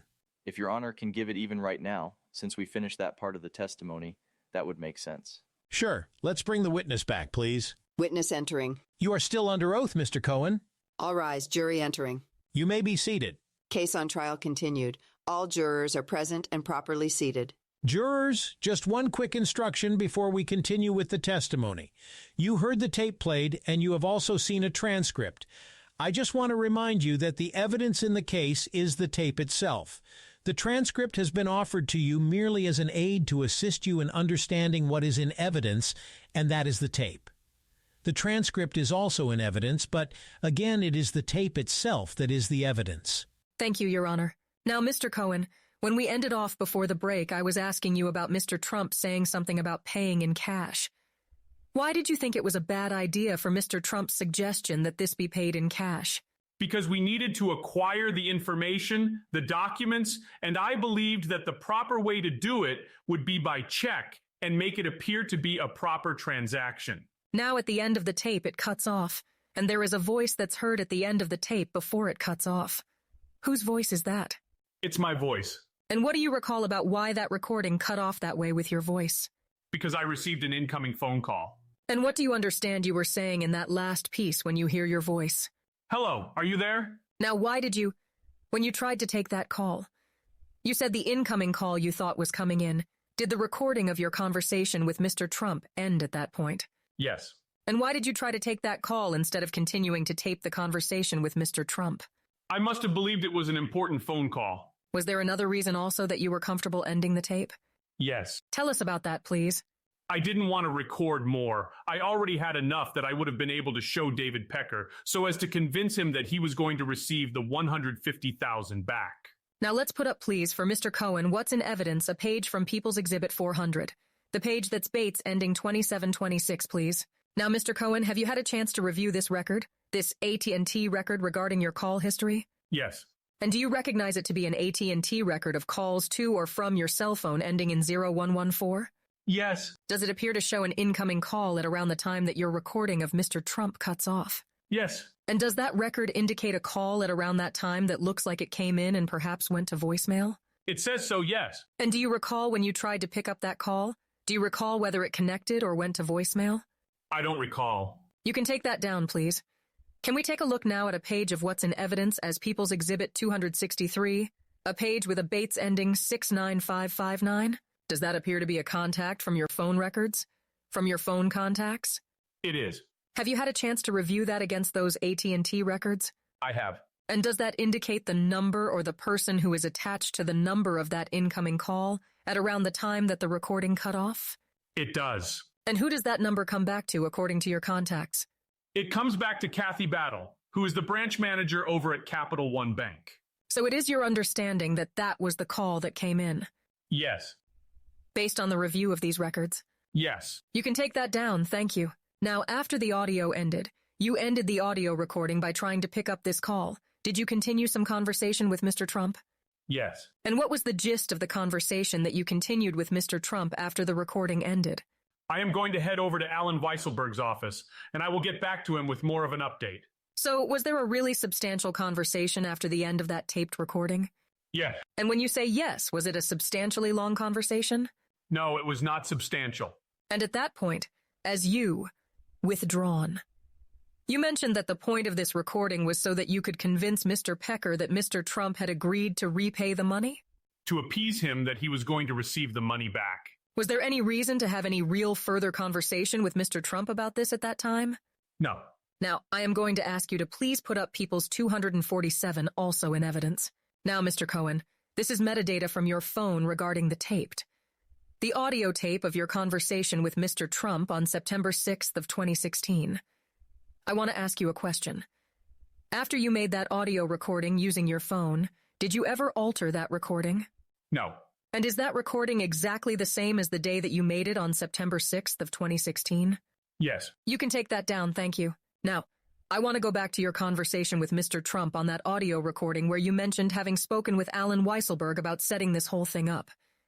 Do you remember that? I do. I just want to go back to you. Was it typical for you to discuss financial matters with Alan Weisselberg? It was typical, too, for everybody to discuss financial matters with Alan Weisselberg. And that was why? Because he was the chief financial officer of the company and was a long-serving, loyal employee to Mr. Trump. And so was Mr. Weisselberg, to your knowledge, in charge of the finance and accounting functions at the Trump Organization? Yes, one additional thing. Yes, sir. It was also because Mr. Trump would direct me to go speak to Mr. Weisselberg. Was that unusual either? No. To direct you to speak to Mr. Weisselberg about financial transactions? No. To your understanding, did Mr. Weisselberg report directly to Mr. Trump at the Trump Organization? Yes. And I think you said Mr. Weisselberg was a long-standing executive employee there for many years. Yes, ma'am. Where was Mr. Weisselberg's office located in relation to Mr. Trump's office? Also on the 26th floor, towards the back? Whose office was closer to Mr. Trump's? Yours or Mr. Weisselberg's? Well, initially it would have been pretty similar, but the second office that I moved into, I was. What was your relationship like with Mr. Weisselberg at the time? It was very good. And did you observe how frequently Mr. Weisselberg interacted with Mr. Trump? Yes. And what did you observe? It was a regular basis. And from your experience working at the Trump Organization, would a deal of this magnitude, a $150,000 deal, have been done at the Trump Organization without Alan Weisselberg? Objection. Overruled. No, not. It wasn't even a deal of this magnitude. It was any deal would end up going through Alan. Alan handled all the finances coming in and out. Can you describe generally the conversation you had with Mr. Weisselberg about the McDougal transaction? So I went to Alan's office. I expressed to him that we need funding of $150,000 to consummate this transaction. Alan then said to me, well, if we do it from a Trump entity, that kind of defeats the purpose because the point is not to have the Trump name affiliated to this at all. It's really to create a barrier. And so he asked me to think about ways that we could raise the $150,000. Before we get to that for a moment, in terms of opening up a separate LLC to handle it, did you have a conversation with Mr. Alan Weisselberg about that? Objection. You can answer. No, I just told him I was going to open up a LLC. Was there a discussion about doing that to make it more difficult to track directly to either Mr. Trump or the Trump Organization? It was in order to keep it separate. And approximately how many conversations do you think you had with Mr. Weisselberg about the McDougal transaction? Maybe 10, 12. Now, did there come a time that you had some conversations and began working with someone named Daniel Rothstein associated with AMI in terms of effectuating this transfer of the rights from AMI to an LLC? Yes. And who was Daniel Rothstein, to your knowledge? He's an employee over at AMI. And by the way, you had Mr. Rothstein's contact in your phone as well? Yes. And did you communicate with him by phone? I did. And by email? Yes. Did you also on some occasions communicate with him by encrypted applications? I believe so. And why did you do that with him? In order to keep the matter secret. So let's show now, please, just to the witness, the court and counsel, People's Exhibit 209 for identification. Do you recognize that document on your screen, sir? I do. What do you recognize it to be? This is a communication from Daniel Rothstein to me by encrypted app signal. Are those a variety of communications over a number of days with Mr. Rothstein? Yes. By encrypted app signal? Yes. Is this an exact copy of those communications between yourself and Mr. Rothstein, using that encrypted app on the dates that are reflected in this record? Yes, ma'am. I offer People's Exhibit 209 in evidence. No objection. Accepted into evidence. Thank you. Let me direct your attention to the first. Sorry, to September 7th of 2016. There is a text at 8:34 a.m. Thank you for blowing that up for the jury to see and for Mr. Cohen to see. Can you read what's in that communication and explain what it is? This is just the communication from Daniel Rothstein to me stating, please find possible names. And he listed 5 different possible corporation names that he was going to use as the recipient of the assignment agreement. And what is the date of that first communication that Mr. Rothstein had with you? What date was that? September 7th of 2016. And was that just one day after you had taped the conversation with Mr. Trump about setting up an LLC to purchase the information from AMI? Yes, ma'am. So you started working with Mr. Rothstein promptly the next day on that matter? Yes. Just to clarify something, People's 209 are screenshots or photos of the communications you had with Mr. Rothstein. It was a screenshot sent to me, yes. Now, you mentioned an assignment agreement. What is the assignment agreement that he was referencing there? What he was referencing was to assign the life rights of Karen McDougal to the LLC entity that was being created. So it would be an assignment from AMI to the company that you set up. Yes. Now, if we can scroll down just a little bit, do you see some additional calls in September following that communication? Yes. And then I will just ask you to read the communication on September 30th. And if we can blow that up. September 30th of 2016, approximately. Well, 1:36 p.m. I will be at your office in a few minutes. And do you know what that communication was about? Yes. What was it? It was about the assignment agreement. Was there a plan to sign it on that day? Yes, ma'am. We can take that down. Thank you. I want to now show to the witness peoples. To the witness, counsel and the court only. People's Exhibit 210 for identification. Do you recognize that document? I do. What do you recognize it to be? It is an email from Daniel Rothstein to me on September of 2016. Can we scroll down to the next page of that exhibit? What is attached to that exhibit? Do you recognize it?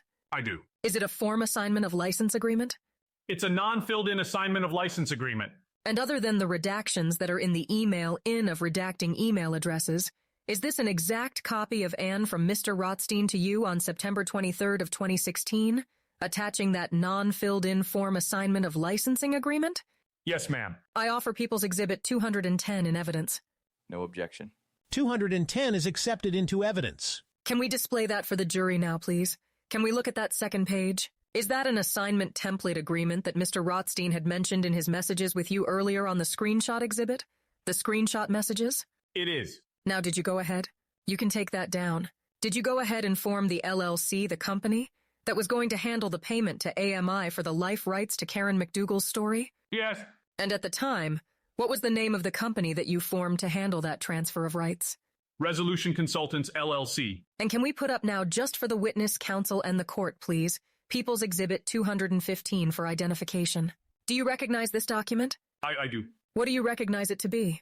It is an email from Patty, who is an employee over at Delaney Corporate, an entity that incorporates for you, to me with the attachment Resolution Consultants, LLC, and it states this is what I would submit for filing.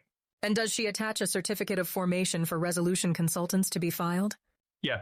Other than some of the redactions to the email, is this an exact copy of the email with the attached certificate of formation for Resolution Consultants that you received from Patty at Delaney Corp? On that day? It is. I offer in evidence People's Exhibit 215. I have no objection. Accepted into evidence. Thank you, Your Honor. You can show that to the jury now. What is the date of formation of Resolution Consultants, LLC? September 30th of 2016. What was your purpose on September 30th, 2016 of forming Resolution Consultants? To use this entity for the assignment of the McDougal matter as well as the other information. You can take that down now. Can we now put up People's Exhibit 162, which is in evidence? Do you recognize that document, sir? I do. What is that? This is an executed assignment of licensing agreement between AMI as the signer to Resolution Consultants, LLC, dated September 30th of 2016, and executed by David Pecker and myself. And that's your signature there? It is. And do you recognize David Pecker's signature? Yes. Can you just describe for the jury generally what were the terms of this assignment agreement? As it states in the document, for good and valuable consideration, the signer does hereby sign and transfer to the assignee, successors, and assigns all of his rights, benefits, and obligations to the license agreement. Just in general, without reading it for the jury, there is a lot of legal language in there. Does it represent the transfer of those rights from AMI to Resolution Consultants? Yes, the transfer of the McDougal life rights as well as the other documents. Now, why does this agreement reference $125,000 instead of $150,000, which was the payment to Karen McDougal? So, David had expressed to me that we are going to reduce it from 150 to 125. on the basis that 125 was going to represent the life rights because they were engaged with Karen McDougal for 2 covers, as well as 24 penned articles, that the compensation to her for that was going to be $25,000. That's what they would have on their books, claiming their contract with her was for. Now, at this time, when you worked out this assignment agreement with AMI, between AMI and Resolution Consultants, had you and Alan Weisselberg yet worked out the logistics of where that $125,000 was going to come from? No. And who did you understand was, ultimately, going to pay the $125,000 for the life rights to that material? Mr. Trump. Were you planning on owning the life rights to that story? No, ma'am. Why not? I had no reason to own, no need to own the life rights. What I was doing at the direction and for the benefit of Mr. Trump. Now, in signing that agreement, around the time that you signed that agreement with AMI, did you have a conversation with Mr. Trump about doing so? Yes. Can we put up, please? You can take that down and put up People's Exhibit 349 and reference the call between Mr. Trump and Mr. Cohen on September 29th of 2016. Do you see a call there, sir, for about 7 minutes and 14 seconds? Yes. And what did you discuss? What do you think you discussed on the phone with Mr. Trump during that call? The Karen McDougal matter. And did you discuss with him, specifically, whether you were going to be signing this agreement and finalizing the assignment rights? Yes, I gave him a complete and total update on everything that transpired the day before. Why did you speak to him the day before you signed that agreement? Because it was when I was speaking with David Pecker regarding the transfer and the assignment. Did you want to let him know that you were getting it done? Yes. Objection. Sustained. Why did you speak to him the day before you signed it? In order to let him know that it was being taken care of, that the matter was going to be resolved, and this conversation, obviously, to let him know that it is being resolved. You can take that down now. Can you please put up People's Exhibit 161 in evidence? Do you recognize this document, Mr. Cohen? I do. What is it? This is a document.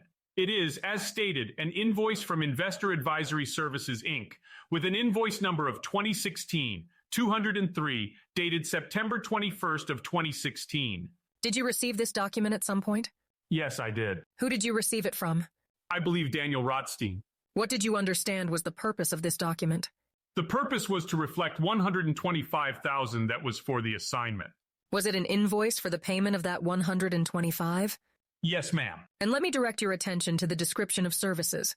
It says flat fee for advisory services for $125,000. Do you see that? I do. Was that description a truthful description about this transaction? No, ma'am. In truth, what was the $125,000 payment supposed to be? For the life rights of Karen McDougal. And what's your understanding about why you got an invoice, or why this invoice was from a company called Investment Advisory Services instead of AMI directly? I never knew who they were. I still, to this day, don't. It was clearly just to create separation in order to mask the transaction. You can take that down, thank you. Now, ultimately, you signed this assignment agreement and you received this invoice. Ultimately, though, did the company, Resolution Consultants, end up purchasing the Karen McDougal materials and the other materials from AMI? No. What happened? Well, David Pecker contacted me and stated that it was no longer necessary to have Mr. Trump pay the $125,000.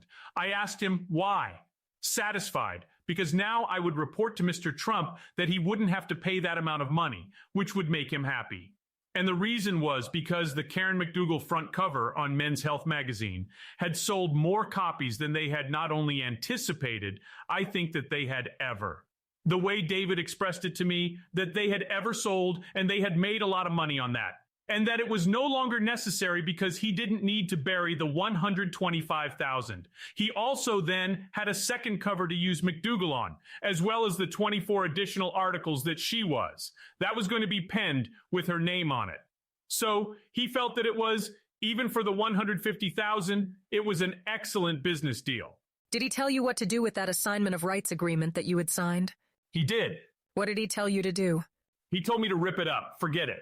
Did you update Mr. Trump after that phone call about what David Pecker had told you about ripping up the agreement? Yeah. And what was Mr. Trump's reaction? It was great. Why did you understand it was Grest? He doesn't have to pay $125,000 or $150,000.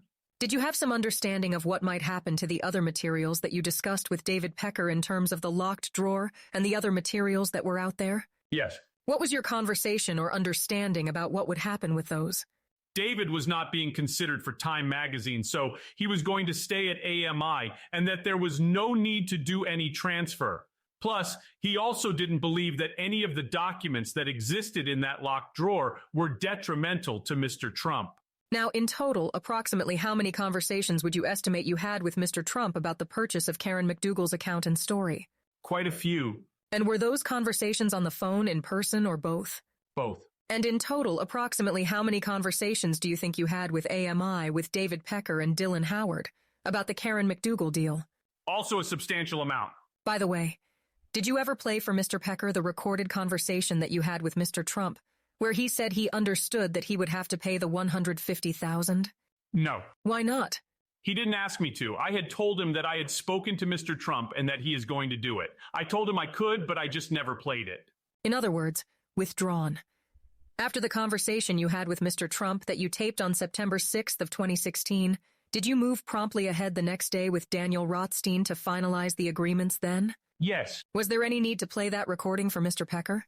No. I would like to direct your attention now to October 7th of 2016. Do you remember where you were on that day? Yes. Where were you? I was in London.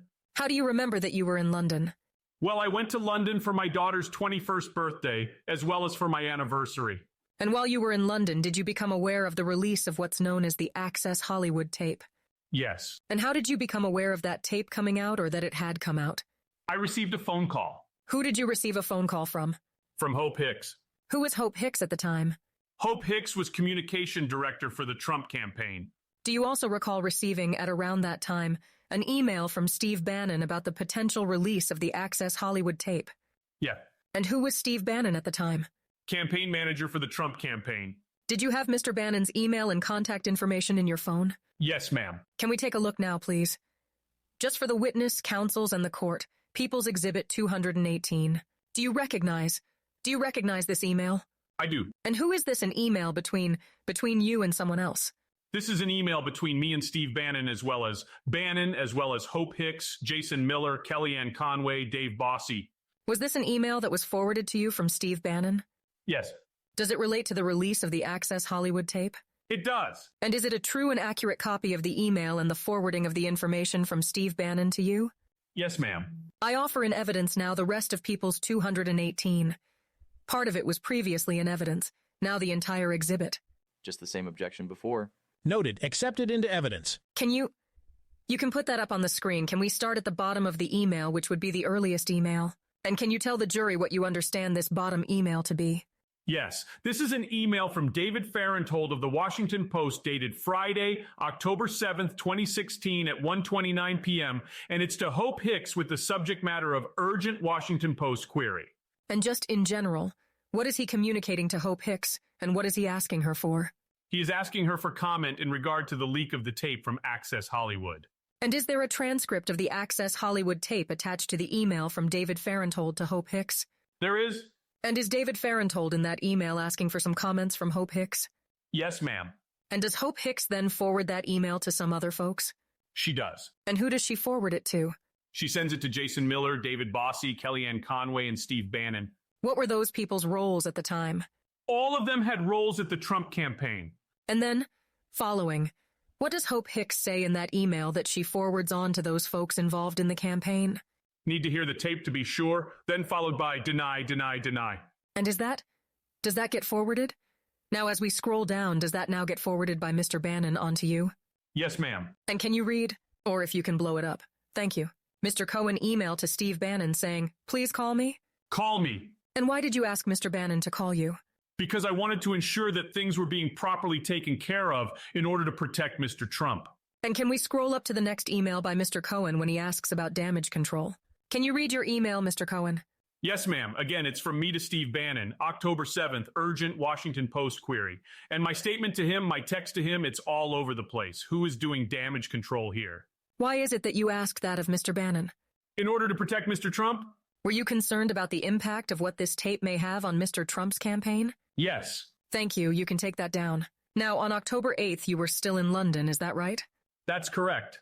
And while you were in London, did you have several calls with Hope Hicks about this matter? The Access Hollywood tape? I did. And some other matters as well? Correct. Did you have her cell phone information in your contacts as well? I did. And you used that to communicate with her? Yes, ma'am. At one point, did Mr. Trump join a call with yourself and Hope Hicks? Yes. On that day, on October 8th? Yes. And did you also have another separate call with Mr. Trump on October 8th of 20167? Yes. Let's put up People's Exhibit 349, please, and the 2 calls between Michael Cohen and Mr. Trump on August 16th, 10. Does that accurately reflect the 2 calls that you had with Mr. Trump on the evening of October 8th of 2016? It does. And do you remember? Do you have a separate memory of where you were and what you were doing when you had these phone calls with him? Yes. What were you doing? I was with my family and friends in London. London. Were you having dinner? I was. Did you step out to take these calls? I did. And what, if any, discussion do you remember with Mr. Trump about the Access Hollywood tape and the strategy for dealing with it? He wanted me to reach out to all of my contacts with the media. We needed to put a spin on this. And the spin that he wanted put on it was that this is locker room talk, something that Melania had recommended, or at least he told me that that's what Melania had thought it was, and used that in order to get control over the story and to minimize its impact on him and his campaign. And what, if anything, did you do at that point to try to assist the campaign with that effort? I reached out to members of the media. And, in addition, when you say you reached out to members in the media, did you have conversations with them? I did. Along the lines of the conversations of how to minimize the impact? Objection, Your Honor. Sustained. You mentioned that you reached out to the press. Did members of the press also reach out to you? Yes. And did you have conversations with the press about this matter? I did. What was your understanding about why the press reached out to you about this? Well, some and substance of the recording is quite damaging and they wanted comment. And were you somebody that they fairly frequently came to and asked for comment on matters related to Mr. Trump? Yes. Can we now please show? Can we take that down and show People's Exhibit 257 in evidence? And can we blow up the communications, the texts, on October 8th of 2016? First, Mr. Cohen, do you recognize these texts? I do. Who are they with? These are text communications between myself and Chris Cuomo. At the time, he was an anchor journalist with CNN. And did you have his cell phone number in your contacts? Yes, ma'am. And did you use that number to communicate with him by phone or text? Yes. And do you recall these texts with Mr. Cuomo at the time? I do. Can I direct your attention? I think we have them up, actually. The 5 texts on October 8th, 2016. Could you read them, please, for the jury? Yes, ma'am. On October and 2016, I received a text message from Chris Cuomo stating, "You going to defend him?" I then responded back, "I am in London." To which I think I also stated, "I have been asked by everyone to do shows starting Tuesday." And Tuesday was when I would be back in New York. I then followed through and said, "Not sure what I will do." And Chris Cuomo's comment back to me, "Will be too late. He is dying right now." And by he meant. He was referring to Mr. Trump. What was your understanding about what that meant, that he is dying right now? That this is a tremendously negative story in regard to the Trump campaign. And about how long before the election was this at that time? Approximately a month. And was this one example of some communications you had at the time with members of the press about the Access Hollywood tape? Yes, ma'am. What did you understand as a result of those communications and others about the impact of the Access Hollywood tape on the campaign? Objection. Sustained as to form. Please rephrase. Did you have an understanding at the time, based on all of these communications, about the potential impact of the Access Hollywood tape on Mr. Trump's campaign? Objection. Overruled. Yet. What was your understanding? That this was going to be significantly impactful, especially with women voters. Thank you. You can take that down. Can we now put up People's Exhibit 167 in evidence? Do you recognize this email? I do. Can you explain? First, tell us who the email is with, who it's between, and what it is about. So this is an email from Dylan Howard on October 8th, 2016 to me with a CC to David Pecker. The subject line is link. It says evening. The only story was this posted in October of 2006 before AMI owned it. And he is referring to the old Radar magazine. The tape was not part of the story that existed online. I suggest it would have been lost during the many site changes over the years. Nevertheless, I have deleted the text story. It no longer exists. And he attaches a hyperlink of that story. Tell the jury what that's about, if you can flush that out a little bit. The title of it was Donald Trump, Playboy Man, and it talks about the audio clip, recorded phone conversation between Trump and gossip Chance Hayden, stating that it provides some glimpse into just how exacting the real estate blowhard standards are regarding women. So let me ask you a question. Did you learn at some point that there was this article called Donald Trump, Playboy Man on Radar Online? I did. Who owned Radar Online? At the time, I didn't know. At the time I made the communication, it was AMI in control of David Pecker. And when you found out about this article being up on Radar Online, did you ask David Pecker or Dylan Howard to do something about it? Yes, ma'am. What did you ask them to? Immediately take it down. Why did you ask them to take it down? Because it was negative to Mr. Trump. It would impact the campaign. Were you concerned about the release of this information in particular because of the release of the Access Hollywood tape? Yes. And so, you said Dylan Howard, as referenced here, took the article down, is that right? That's correct. And did you update Mr. Trump to let him know that that article had been taken down? I did. Do you believe that you communicated that to him in one of the phone calls you had with him on October 8th of 2016? Yes.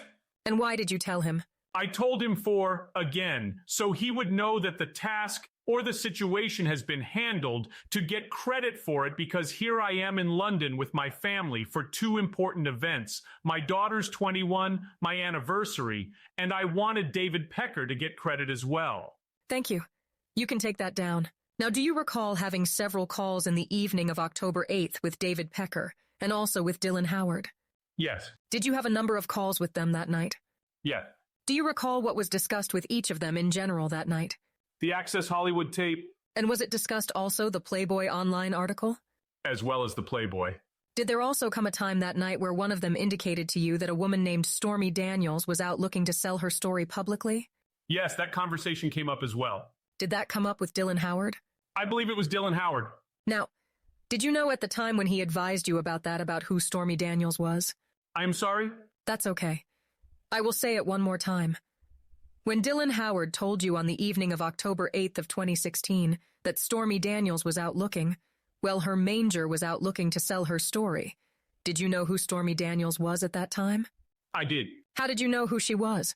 Because it referenced back to the 2011 scenario that I had dealt previously with David Pecker on, with Keith Davidson on, in order to have a story removed from with Mr. Trump about Stormy Daniels.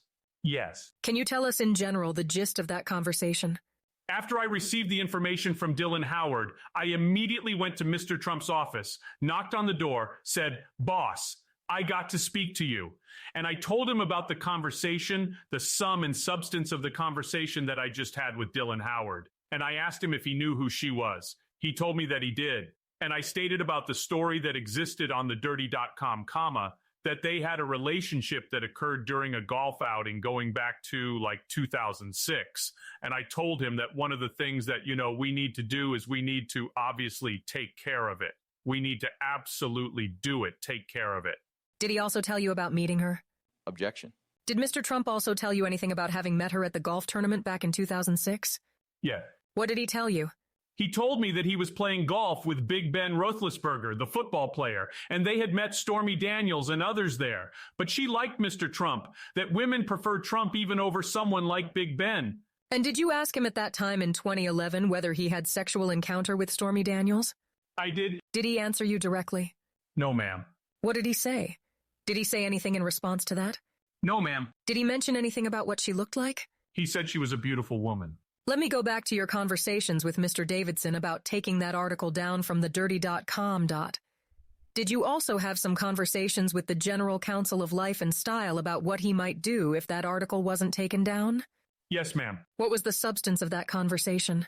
I would file an immediate lawsuit against him. Ultimately, when you and Keith Davidson were able to get that article down and to make sure. Actually, let me withdraw and go back. The General Counsel you spoke to at Life and Style, were they involved in putting out another article at around that time, separate from the dirty.com? Yes. And those conversations were about that separate article, meaning In Touch magazine, and making sure that it didn't come out in that magazine? Correct. Thank you. After you succeeded in making sure that the In Touch article didn't come out, and Keith Davidson was working to take down the article on the dirty.com, did you update Mr. Trump to let him know that it had been taken care of?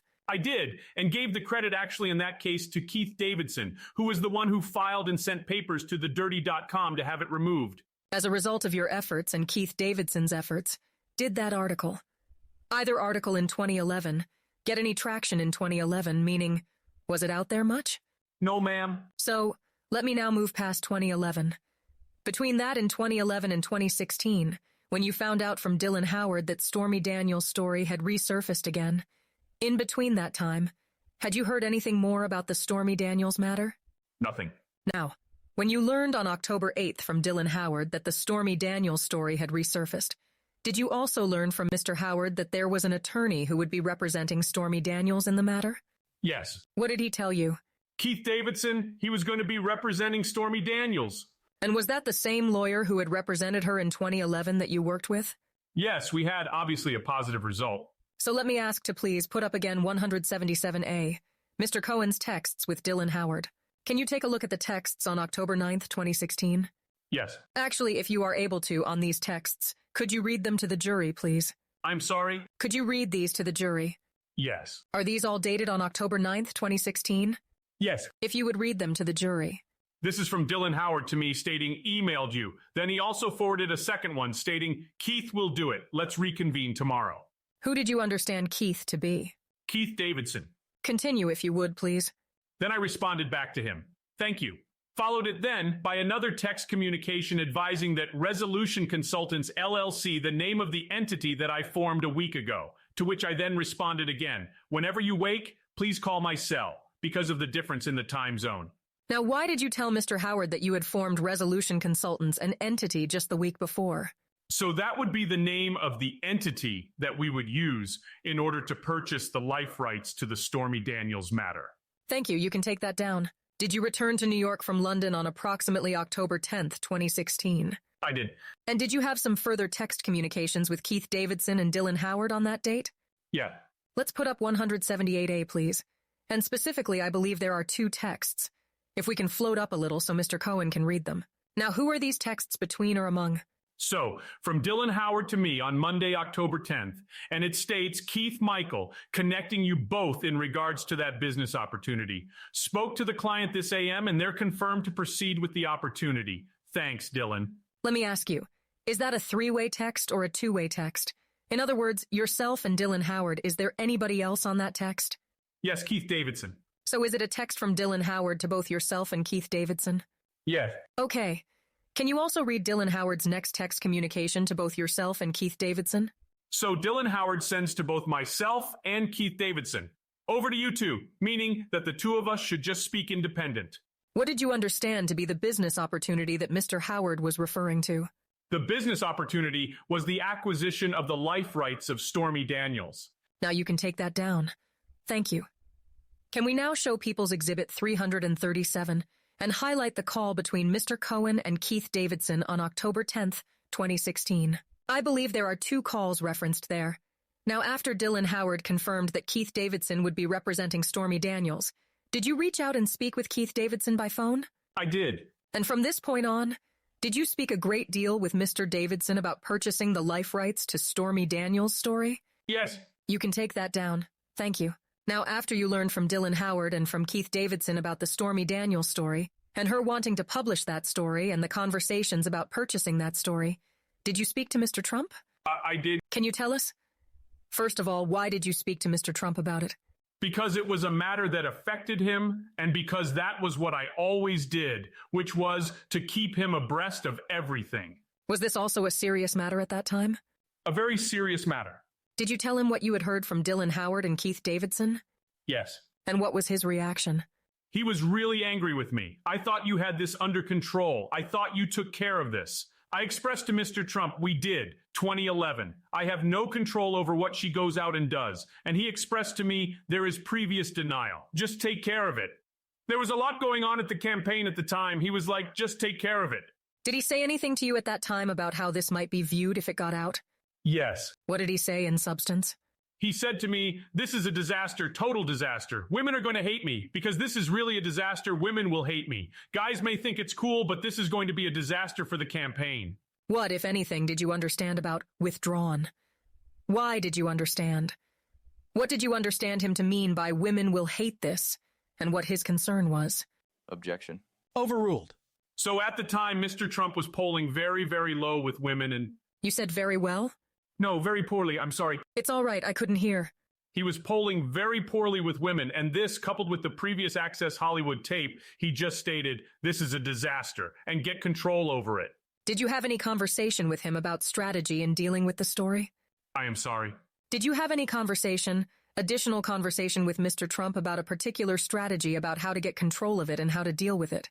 He told me to work with David and get control over this, purchase the life rights. We need to stop this from getting out. Was there any conversation about pushing it to a period of time? Yes. What was that? So, during the negotiation to purchase and acquire the life rights, what he had said to me is, what I want you to do is just push it out as long as you can. Just get past the election, because if I win, it has no relevance. I will be president. If I lose, I don't even care. Did you bring up at the time the topic of his wife Melania in one of those conversations with Mr. Trump? I did. What did you say in substance to him? I said to him, and how's things going to go with upstairs? Were you concerned about that? I was. And what, if anything, did he say to you about that? Don't worry, he goes, how long do you think I will be on the market for? Not long. What did you understand that to mean? He wasn't thinking about Melania. This was all about the campaign. Now, those conversations that you had with Mr. Trump, were they in person, on the phone, or both? Both. Now, can we put up now, please, People's 63 in evidence? Can you blow up the body of the email so that Mr. Cohen can read it? Do you recognize this email, Mr. Cohen? This is from Keith Davidson to me on October 11th. What year? 2016. And it says, Michael, please find Ms. Daniels' settlement agreement and side letter agreement attached. I have not filled in the side letter agreement, SLA, which identifies the parties to this agreement. Under the terms of the agreement, neither my client or I are entitled to possession of the SLA. Settlement sum is $130,000. I have also attached my wiring instructions for your reference. Ms. Daniels expressed dissatisfaction with your schedule of the delay of 10 days for funding. To that end, you will see that I placed this Friday, October 14th of 2016, as the funding deadline. Let me know if this is a problem. Let me know you have any questions or concerns about anything. Keith. Let me ask you to blow up the top of the email, which shows the toes and froms. Did you receive this email at your Trump Organization email address? I did. Now, this email that you received, which can we scroll down, does this contain an attachment? Does this contain the settlement agreement and the side letter agreement that was referenced? Yes. And does this agreement at this point contain the signatures of Ms. Daniels and Mr. Davidson, but no signatures on your side yet? Correct. So the date of this email, if we can go back to the email again for a moment, is October 11th? Is that right, of 2016? Yes. Is that just a few days after the release of the Access Hollywood tape? Yes. By October 11th of 2016, had you and Keith Davidson already agreed in principle to the terms of this agreement? Yes. And you had some discussions about how much would need to be paid to Stormy Daniels for this agreement by that date. Had you arranged a number? Yes, ma'am. And tell us just in general the terms of that agreement on this date. For the sum of $130,000 that Ms. Daniels would execute a non-disclosure agreement, that the life rights story would never come out, that she wouldn't speak of it. And was there a breach provision, an amount, a liquid amount?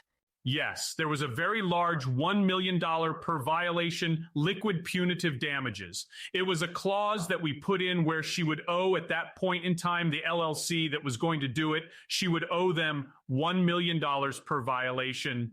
Whose idea was it to have that $1 million, as you say, punitive damage provision in the contract? It was mine. What was the point of that? To ensure that she didn't speak. Not only that, there was also a provision in there that she disclose who she had told the story to, and they were included in the agreement. There was a list of names that were included in the agreement? Yes, ma'am. Now, the email mentions a side letter agreement. That is also one of the attachments here. What was the purpose of the side letter agreement that is referenced here? The side letter agreement would be a one-page document that indicates pseudonym names that we were going to use in the non-disclosure agreement. And the purpose of that is, if somehow the non-disclosure agreement got out, having the names Peggy Peterson or David Dennison would have no meaning to anyone. And so, would the side letter agreement be a key to who those names are really related to? Yes, I was the only one that would have that one page. And explain why you were the only one that was going to hold on to that side letter agreement, which indicated the true names of the people involved in the agreement? In that way, I was the only one. There is no way for it to be released, and the information would never get out. Now, you said that, I think by this date, neither you, obviously, or Mr. Trump had signed this agreement by that date. No, ma'am. Why hadn't you signed it at that point? Because during my conversations with Mr. Trump, It was again about delaying the deal and trying to push it past the election, which was upcoming. Now, in the email, Mr. Davidson says that Ms. Daniels had expressed some dissatisfaction with your schedule delay of 10 days for funding. What was he referring to about your schedule of delay of 10 days for funding? Well, he wanted an immediate wire transfer, and I expressed to him I would need 10 days in order to fund the transaction. I would have waited to the 10th day and do it again, which is what I was instructed to do, push it past the election date. So you could have funded it earlier, but you tried to push it off with the additional 10 days. Is that right? I was following directions. So at this point, he is asking for a funding deadline of October 14th. Is that correct? Yes. And were you intending at that point to make that deadline of October 14th? No, ma'am. What were you going to try to do? Delay it. Your Honor, do you want me to continue? Is this a good time to break? It's up to you. It's perfectly fine. Jurors, I will remind you of all of my instructions, including that you not discuss this case either among yourselves or with anyone else. Please continue to keep an open mind as to the defendant's guilt or innocence. Please do not form or express an opinion as to defendant's guilt or innocence. I will see you at 2 o'clock. Enjoy your lunch. You may be seated. Sir, you can step down. Is there anything that we need to go over? No, Your Honor. No. Okay, I will see you at 2. Good afternoon. Can we get the witness, Mr. Cohen? Get the jury, please. Please be seated. Case on trial continued. All jurors are present and properly seated. Ms. Hoffinger. Thank you. Good afternoon, Mr. Cohen. Good afternoon. When we left off, we were talking a little bit about the funding deadline for the payoff of the Stormy Daniels NDA. Do you remember that? I do. Let's put up now for everybody what is in evidence as People's Exhibit 64. Do you recognize these emails with Keith Davidson? I do. Were they received and sent from your Trump Organization email address? This is from Keith Davidson to me, dated October 12th, 2016. Can you read the emails for the jury, please? Yes, not necessary to speak today. You should have all the executed documents a few days ago. Talk to you tomorrow. Is there another email below that? Yes. This is my response to Keith Davidson. Yes, it's Yom Kippur, so the office is for all purposes closed. I'm in today, but can speak for the next 3 hours via cell necessary. Just to orient the jury, was that the first email, the one at the bottom, and the response by Keith Davidson at the top? Yes, then it is followed by Keith Davidson to me. We good. So what was happening at this time? Continue to delay. Delay the execution of the documents. Continue the delay of execution of funding. In this specific case, I used the holiday of Yom Kippur as a way of just once again trying to delay it, which is until after the election. And the reason for that? Because after the election, it wouldn't matter. And according to who? According to Mr. Trump. Now, around this time, the middle of October or so, did you have some more conversations with Mr. Trump about Keith Davidson pushing for payment around this time? Yes. And what was his response? I mean, I'm incredibly busy right now. There's a lot going on. I'm traveling all over. I don't have time to think about this right now. Just give me a few days. And did you have those conversations with him sometimes by telephone and sometimes in person? Yes, ma'am. When you called him, did you sometimes use your cell, sometimes use your landline phone at the Trump Organization? Yes, ma'am. You said he was traveling a lot. Was this the time when he was campaigning for the presidency? Yes. And in terms of his schedule during October, how did he travel in terms of for the campaign? With his own private plane. Was he still sometimes in the office during that time, even when he was campaigning? Yes. During what time? Did you sometimes see him in the office during those times? Sometimes. Do you recall, was it at various times that he might be back in the office? Yes. It depended upon the schedule of the rallies that were taking place all around the country. So, is it fair you spoke to him in person when you were able to see him? If not, you spoke to him by telephone? When possible. Let's show People's 363 in evidence. And can we scroll down and see if there is an attachment on this email? I think there may be a couple of pages. Scroll down. What, if anything, did you send according to this exhibit? What did you send him? I sent him the corporate documents for Resolution Consultants LLC to open a bank account. And now, can we go back to the email, please? And can you go to the top email, which is Gary Farrow's email to someone else at First Republic Bank? Can you read that? This is an email from Gary Farrow, dated same date, October 13th of 2016, to Aliva Casson, who was a banker at First Republic. It states, need an account opened for Michael Cohen immediately. He wants no address on the checks. Call me now to discuss. So, mid-October, now why are you reaching out to Gary Farrow to set up an account for Resolution Consultants? In the event of the need for an account to be opened to transfer the funds. Is it what you anticipated? What you believed might need to happen soon? Yes. Can we take that down? put up People's 364 in evidence? Can we blow up the email a little bit? Can you tell us what this email is? It's an email from Oliva Casson, again, First Republic Bank to me, and CC to Gary Farrow regarding account paperwork for Resolution Consultants. If we can scroll down, is she sending you something? Yes. What is she sending you? An attachment of the paperwork that is needed in which to establish the bank account. So, are these various pages of opening account records with information filled in for you to review? Yes, ma'am. Can we put up? Were you familiar with the account opening paperwork at First Republic Bank? Yes. And had you other accounts there and set up other accounts there? Multiple. Can we now put up People's 366 in evidence? What is this email, Mr. Cohen? It's an email from me to Olivia regarding the paperwork. Can we take a look at the attachments to that email? Maybe we can scroll down a little bit. Thank you. So, what are you sending back Olivia Casson now in the email? The documents necessary to open up the bank account. Had you signed them according to these attachments? I did. Let's take a look at a few places in this paperwork. Can we go to page 5 of the PDF entitled Business Information Form Overview? Is the description of what Resolution Consultants is here in the paperwork?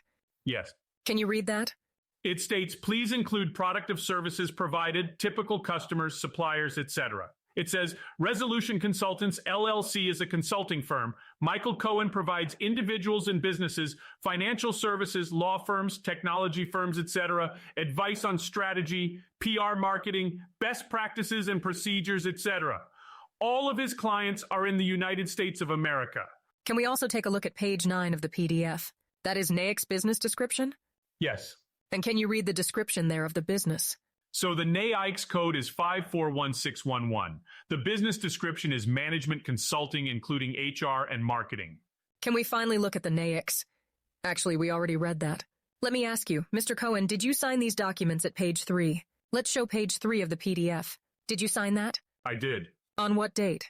October 13th, 2016. Can we take a look at page of the signature block? Did you sign it there as well? Yeah. What is the date on there? Same date, October 13th, 2016.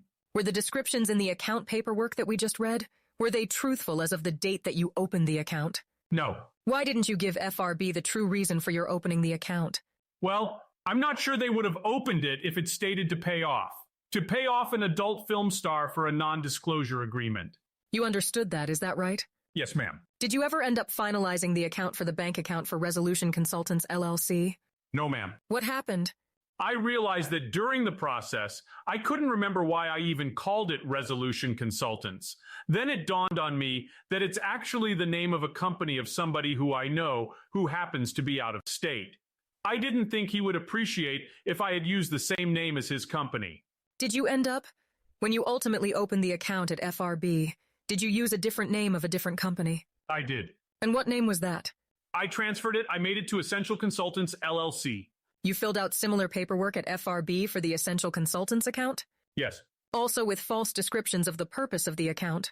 The same information. Thank you very much. You can take that down. Can we now put up People's 281 in evidence? What is the date of this email and who is it from and who? It's to me from Keith Davidson, dated Monday, October 17th, 2016. And the subject is PP, which is for Peggy Peterson versus DD, David Dennison / important. Can you read the email? It states, Michael, I have been charged by my client with forwarding the below message. We have a written settlement agreement which calls for settlement payment to be sent by the end of business this past Friday, October 14th, 2016. No payment was received. We spoke on Friday, October 14th, and you stated that funds would be wired today, October 17th, 2016. No funds have been received as of the sending of this email. My client informs me that she intends to cancel the settlement contract if no funds are received by 5 PST today. Please call me if you have any questions. Keith? What was happening at this time with respect to the deal? My intent was to continue to delay it as per Mr. Trump's demand, and I clearly did not send funds to Mr. Davidson at this Iola lawyer's account on this date. On this date? On this date. Can we take that down and put up People's 282 in evidence? If we can blow it up a little bit. Can you tell us who this email is from and to and the date? This is from Keith Davidson to me, same date of October 17th, 2016, 1:31 p.m., regarding same matter PP versus DD. Important. And it states, Please be advised that my client deems her settlement agreement canceled and void ab initio. Please further be advised that I no longer represent her in this or any matter. What did you understand was happening now in terms of this email? We were losing control over the settlement of this agreement in order to prevent the story from coming out. That as a direct result of my failure to wire funds, that Keith Davidson was no longer going to be acting as Stormy Daniels' counsel in this matter. And were you concerned? Very much so. Thank you. You can take that down. Please put up People's 177A in evidence. Focus on from the texts from Dylan Howard on October 17, 2016, page 3. Yes. Can you read to the jury this text? This is the text you received from Dylan Howard on that same date, October 17, 2016. Yes, ma'am. Can you read that? It's from Dylan Howard to me. It states, I'm told they're going with Daily Mail. Are you aware? What did you understand the they were in this email? Stormy Daniels. And can we blow up the next text communication after this? Can you read for the jury the rest of the text communications on October 17, 2016? From me to Dylan Howard. Call me. Then I responded back with 3 question marks because I hadn't heard back. This was obviously incredibly stressful and incredibly important. I finally receive a response back from Dylan Howard, not taking my calls. And he was referencing there Keith Davidson. He's not talking my calls. The goal is to figure out exactly what was going on and what else could be done. I then respond from me to Dylan. You're kidding. Then I continue by saying, who are you trying to reach? I wanted just to confirm that my suspicion that he was trying to reach Keith Davidson and not maybe somebody else. To which he responds thereafter, the agent. The agent I knew to be Keith Davidson. Now, did you also speak by telephone that day with Dylan Howard? Yes, ma'am. And why did you speak with him by telephone?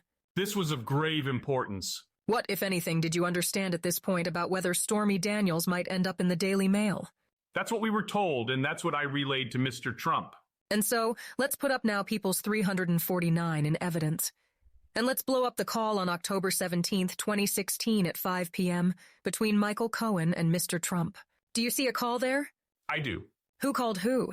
I called Mr. Trump. And why did you call him? In order to advise him of this situation, that because I didn't forward the funds, she's now declared the agreement void, and that we were not going to be in a position to delay it post the election, which is what he wanted me to do, and that the matter was going to. The story was going to go to the Daily Mail. That was your intention in making the call? Yes. Do you notice it's just about 8 seconds on that call? What do you think happened with that call? I received a voicemail. Did you receive a voicemail? I spoke to the voicemail. So you left a voicemail? I left a voicemail. For Mr. Trump. Okay. Did you believe at this time you could continue to delay the transaction? No. We can take that down. Thank you. Let's show, please, People's 369 in evidence. Do you recognize that, Mr. Cohen? I do. What is it? This is a filing receipt for the state of Delaware in the formation of Essential Consultants, LLC. Did you set up the Essential Consultants, LLC on that date, October 17th? I did. Why did you go ahead and do it on that date? Because I wanted to make sure that, again, I had a vehicle within which to transfer funds to Keith Davidson to lock down the story. Thank you very much. Can you take that down? Can we now put up People's 216 for identification? Can you take it down? Just to the witness, the court, and the parties. So it's 216 for identification. Do you recognize what is on the screen? I do. What is it? This is from Patty over at Delaney Corp. That's the company that incorporates on October 24th, 2016. It's an invoice stating, here is the invoice to cancel the old LLC and file the new LLC, meaning I was closing out resolution and incorporating Essential Consultants. On what date did you close out resolution and open up Essential Consultants? I believe it was that day. Which date was that? The 24th. Can we take a look? I think it was the 17th. I offer that in evidence, People's 216. No objection. Received into evidence. Can we look at page 2 of the invoice? Does the email show the date you canceled Resolution Consultants? The 17th of October, 2016. Can we now put up People's 249 in evidence and blow it up a little bit? You mentioned on October 17th you left a voicemail for Mr. Trump. Do you recall that? Yes. Do you recognize what this record is? Yes. What is it? This is a text message on October 18th, 2016 from Melania to me. Can you read what it says? Good morning, Michael. Can you please call DT on his cell? Thanks. And DT, of course, references Donald Trump. What time was that text? That text is at 8:53 a.m. Do you respond by text? I do. What is your response? Of course. What time is that response? 8:54. Do you believe that you spoke to Mr. Trump after Mrs. Trump asked you to reach out to him and call him? Yes. Is that dated October 18th, 2016? It is. Was that a work day, do you know? I believe it is. And were you usually at work by that time, 8:53 a.m. in the morning? Yes, ma'am.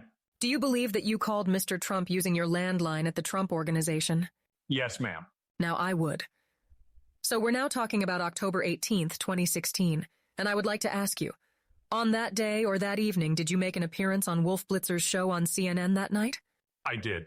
Why did you do that? In order to respond to a series of topics that affected Mr. Trump and the campaign. And did you tell Mr. Trump that you were going on CNN? Yes. And were you going on as a support to the campaign, to try to talk about his priorities?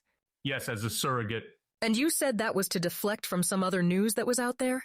Correct. And without providing us with any details or elaborating, were you asked by Wolf Blitzer to respond a number of times to questions about reports of Mr. Trump's behavior with women? Yes. And did you steer the conversation as best you could towards his presidential policies? Objection. Sustained. What, if anything, did you do during that interview? I advocated for Mr. Trump in the best light possible. Denials as well as exclamations that I have never seen him act in this sort of manner before. I was doing everything that could within which to change the direction of the comments. And you had some talking points for the campaign, talking points about Mr. Trump's priorities to deliver on that show. I received regular talking points from the campaign. Do you believe you received some that night as well? I do. Did you try to emphasize those talking points as well? Yes, ma'am. What, if any, additional pressure did you feel to close this deal with Stormy Daniels as a result? Well, because the Daily Mail was in play and they were anxious to sell the story. Did there come a time after that, again, still in October of 2016, that Mr. Trump, in substance, expressed to you that he understood he could no longer delay this transaction? Yes. And describe that conversation that you had with him. He stated to me that he had spoken to some friends, some individuals, very smart people, and that it's $130,000. You're like a billionaire. Just pay it. There's no reason to keep this thing out there. So do it.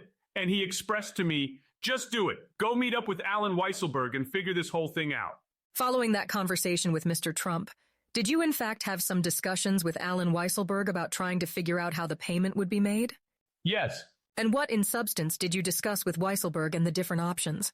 Well, that I had the opening of the company all set up. Now it just needed to be funded. To which Weisselberg turned and said, can we get AMI to pay it? I said, no. They've already expressed to me they're not paying it. They said we need to come up with a way how to fund it. I said, we need to do it immediately. What options did Mr. Weisselberg discuss with you? One option was to see whether I knew anybody who wanted to purchase a golf membership at one of the various golf courses, or possibly somebody who was having a family affair, like a wedding or bar mitzvah, that would be interested in paying the money there and taking it as credit off of their invoice, or maybe even just running it through one of the golf courses. Was he suggesting it would be a vehicle to use that money to pay this? Yes. And what, if anything, did you discuss about those options? Obviously, that wasn't a possibility because each of those entities has a Trump name attached to it, and the whole purpose was to ensure that Trump name in no way was disclosed in this non-disclosure agreement. Did you suggest to Mr. Weisselberg about him funding it? I did. Objection. Overruled. I stated to Alan, you're the CFO. You're making 7 figures. Why don't you pay it? You'll get paid back. You don't have to worry about that one. What did he say? He said to me he wasn't financially in a position to do it. He stated, Michael, as you know, I have my 4 grandkids at prep school and that I have summer camps for them that I am paying for. I just can't do it. What did you resolve between the two of you, yourself and Weisselberg, ultimately? Well, because of the urgency that was happening and the fact she was heading, or at least they expressed to me they were heading to the Daily Mail, I ultimately said, okay, I'll pay it. Was there any discussion at that time with Mr. Weisselberg about you getting paid back eventually? Yes. What was discussed? Don't worry about it. I will make sure you get paid back. At some point, did you have a conversation with Mr. Trump about the fact that you were willing to pay for it, at least initially? Yes, Alan and I spoke to Mr. Trump. We expressed to him that I was going to front the money for it, to which he was appreciative and good. Did you have a sense from Mr. Trump that you would end up being out the money or you would get paid back? He stated about it. Don't worry about it. You will get the money back. Would you have ever paid for the NDA for Stormy Daniels on your own without an understanding that you would get paid back? No. Why not? It's $130,000. I was doing everything that I could and more in order to protect my boss, which was something I had done for a long time. But I would not lay out $130,000 for an NDA needed by somebody else. Can we bring up now People's Exhibit 342? Let's show those to the jury. Do you recognize these? What are these, Mr. Cohen? These are phone calls made from my cell phone to Alan Weisselberg. Are these calls between July of 2015 to February of 2018? Yes, ma'am. And did you have Weisselberg's cell phone and work numbers in your contacts as well? Yes. Approximately how many calls are there during this time period with Weisselberg? 6 in total. And was it common for you to speak with Weisselberg outside the office, meaning by phone at other times? It wasn't common. Now let's take a look at a call. We'll show the call on October 23rd of 2016 at 4:52 p.m. Do you see that call? Yes. What does that reflect? A voicemail. Left by who? From Alan Weisselberg to me. Do you know whether that was a Sunday, October 23rd? Not off the top of my head, no. Was it unusual at 5:42? Withdrawn. Was there, at this time, October 23rd, a reason that you understood that he was calling and leaving you a voicemail? Regarding the funding and regarding how this was going to get done to fund the non-disclosure agreement. And did you, withdrawn, did you speak with Mr. Weisselberg over the next couple days in the office as well? Yes. About finalizing these details? Yes. And can we also take a look at the call on October 25th on this sheet? Do you see another call there? I do. What time is that call? That call is at 7:23 p.m. Is that generally after work for yourself and Mr. Weisselberg? Yes. Was it unusual to speak with Weisselberg after hours by cell phone? Yes. Do you have a sense of why you were doing that?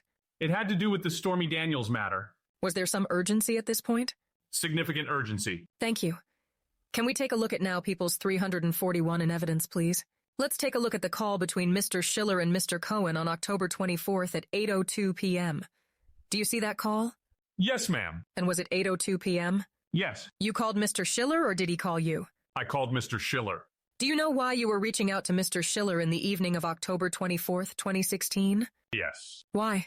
Because I needed to speak to Mr. Trump and I knew that Keith Schiller was with him. Why did you need to speak with Mr. Trump at that point in the evening of October 24th?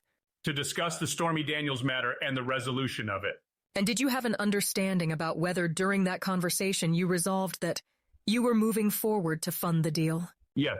Now, what was the plan for how you were going to fund the Essential Consultants account in order to transfer the money to Keith Davidson? So I had already, for several months at First Republic Bank before all of this, I had a HELOC, a home equity line of credit on my apartment. That account was paperless, meaning that we wouldn't receive any documents in the mail.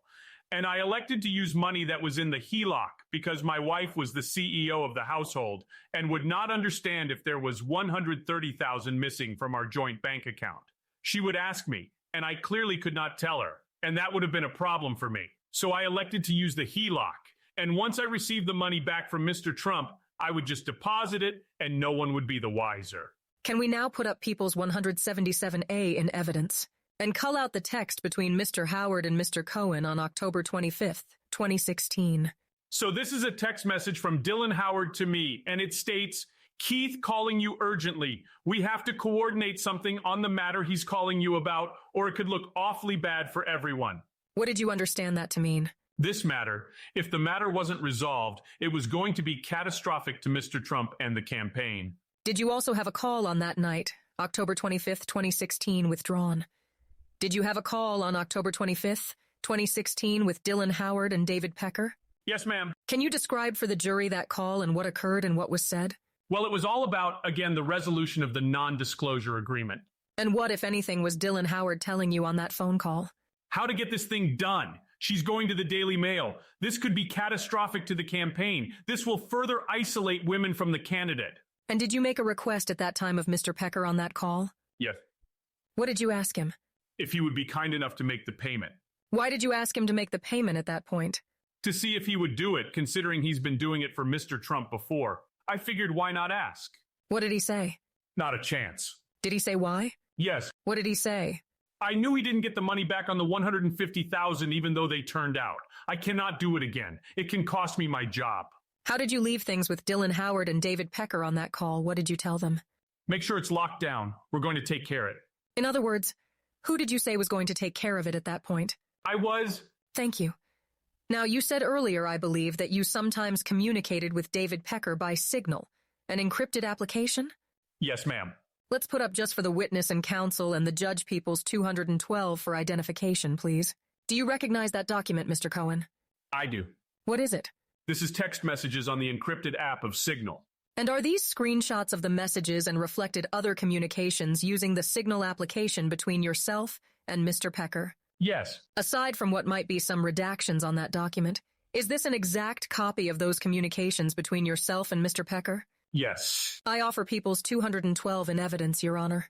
No objection. Received into evidence. Can we focus on the call reflected here on October 25th, 2016? Mr. Cohen, do you see a flurry of calls on October 25th, 2016 between yourself and David Pecker? You had called him on that date, is that right? That is correct. Is there a reason that it shows so many on this screenshot? Yes. What was the reason? Signal is terrible with keeping phone calls. They drop them all the time. We were constantly calling back and forth. Were there also some calls on October 26th reflected here using the Signal app between yourself and Mr. Pecker? Yes, ma'am. Generally, what were these calls about on October 25th and October 26th with Mr. Pecker? The Stormy Daniels matter, the resolution of it. Can we please show People's 337 in evidence? And can we show the calls occurring between Mr. Cohen and Mr. Davidson on October 25th, 2016? Can we highlight all the calls on that date? Mr. Cohen, there are a number of calls back and forth between yourself and Keith Davidson on October 25th. Yes. Why were there so many calls with Keith Davidson? In order to ensure that he knew that the matter was being taken care of and that soon there was going to be the transfer of funds in order to have him execute the non-disclosure agreement and the side letter. What was your goal in having those communications with Keith Davidson? In order to ensure that that occurred, so I could express to Mr. Trump as an update that this matter is under control. Did you, in any of these conversations, mention to Keith Davidson that maybe AMI would still do the payoff instead of on your side? I might have. Why was that? I was hoping that AMI was going to make the payment. But at the end of the day, you knew they were not. Is that correct? That is correct. You may take that down. Can you now put up People's 342 in evidence? The calls again between Mr. Cohen and Weisselberg. Can you call out the call on October 25th, 2016 at 7:23 p.m.? Yes, ma'am. October 25th, 2016 at 7:23 p.m., I made a phone call to Alan Weisselberg. And how long was the phone call approximately? 3 minutes, 24 seconds. That was in the evening? It's in the evening. After hours, after work hours? Yes, ma'am. Again, was it unusual for you to call Mr. Weisselberg after work hours? Yes. Why did you have this call with him? In order to discuss the finalization of the funding and just some particulars regarding funding for the execution of the non-disclosure agreement. I will take that down. On the morning of October 26th, 2016, did you set up an account for Essential Consultants at First Republic Bank? I did. And what did you do? I went across the street, which is where it was located, and I told them I need to do a transfer. Now, before you went across the street to set up that account, did you speak to Mr. Trump? I did. Can we take a look at People's 349 in evidence, please?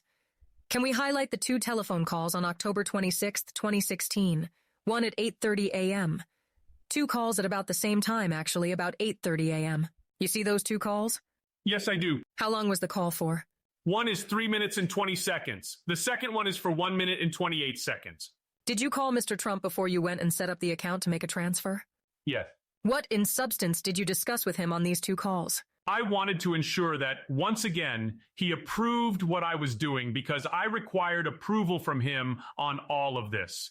That's what the sum and substance of the conversation was, laying out exactly what was going to happen, what was being done in order to ensure the story didn't get sold to Daily Mail or somebody else. Did you let him know you were going across the street and you were going to get the account set up and make the payment? Yes, ma'am. Would you have made that payment to Stormy Daniels without getting a sign-off from Mr. Trump? No. Why not? Because everything required Mr. Trump's sign-off. On top of that, I wanted the money back. Thank you. Can you take that down? Now, can you show People's Exhibit 256, please, in evidence? Do you see some either emails or text messages here? I do. Who are these communications with on October 26th? These are communications between myself and Delaney Corp, going back to Patty. Can you take a look at the texts on that date? Actually withdrawn. You said that you called Mr. Trump at about 8:30 a.m. on October 26th. Do you recall that? Yes, ma'am. At approximately 9:04 a.m., is that when you reached out to Patty at Delaney Corp to get documentation needed? Yes. Why did you email her? I believe it's an email at that time. Because I needed to get certain documentation in order to open up the account at First Republic Bank. What sort of documentation did you need? I think it's in the email. Final receipt. For Essential Consultants? For Essential Consultants. Did you have an understanding you would need that for the bank to get it set up? Yes. Thank you. Was there some urgency with Patty at Delaney Corp to get it right away? It was time sensitive, so I was doing my best within which to impress upon her that I needed it ASAP. Can we take a look at Now People's 368 in evidence? Do you recognize this Know Your Customer form? I do. Do you know when you open up accounts with banks that they fill out Know Your Customer information so they know the need for the account? Are you familiar with that? Yes. Now, did you meet with a representative of First Republic Bank to give them some further information for the KYC form? Yes. Withdrawn. Can we take a look at page 2 of 4 of that PDF? Blow up there the description of business narrative. And if could you read that to the jury, Mr. Cohen? Yes, ma'am. It states, Michael Cohen is opening Essential Consultants, LLC as a real estate consulting company to collect fees for investment. It should say consultation work he does for real estate deals. It is dated October 26th, 2016. And was that business narrative description on the KYC form true or false? It's false. Why didn't you give them the true reason of setting up that account? To hide the intent of the reason for opening Essential Consultants, which is to pay for a non-disclosure agreement. Did you have an understanding as to whether the bank may or may not open such an account if you had given them a true reason? I believe they probably would not. Thank you. Can you take that down? Take a look at People's 371 in evidence. Do you recognize the documents that are contained in People's 371? I do. What kind of documents are these? This is a document to open up the account as well as a signature card. And if you can scroll down a little bit, are there also some certificates attached, first of all? Yes. What is attached here? This is the filing receipt for Essential Consultants. This was required for you to set up the account? Yes, ma'am. Can we take a look at page 3 here in terms of the type of business that's on this form? Yes. What does it say? Consulting. And again, was that a true description of your intent to open up that account? No, ma'am. And for the same reasons that you said earlier? For the same reason. Can we take a look at the signature pages on pages 4 and 5 of the PDF? I am just asking you. Did you sign that form? That is my signature, dated October 26, 2016. Thank you. You can take that down. By the way, did you identify Mr. Trump on that opening account document as being involved with that Essential Consultants account at Federal Republic Bank? No, ma'am. Why not? Because again, it was to protect him and isolate him from the transaction. Can we now put up People's 372 in evidence? And can you read this? First of all, who is this email from and who is it to? This is an email from Elizabeth Rappaport, another employee of First Republic Bank on October 26, 2016, to me. Subject, First Republic Bank transfer. The importance. Hi, good afternoon, Mr. Cohen. Per our conversation over the phone, please confirm your request to transfer $131,000 from your HELOC account number ending in 6,194 to your checking account ending in 1897. And your response? If we could show Mr. Cohen's response. Confirmed. Is this consistent about how you were going to, with the plan that you discussed, fund this account to make a payment? Yes. And was this email sent to you at your Trump Organization email? Yes, ma'am. What does your signature block say on that email?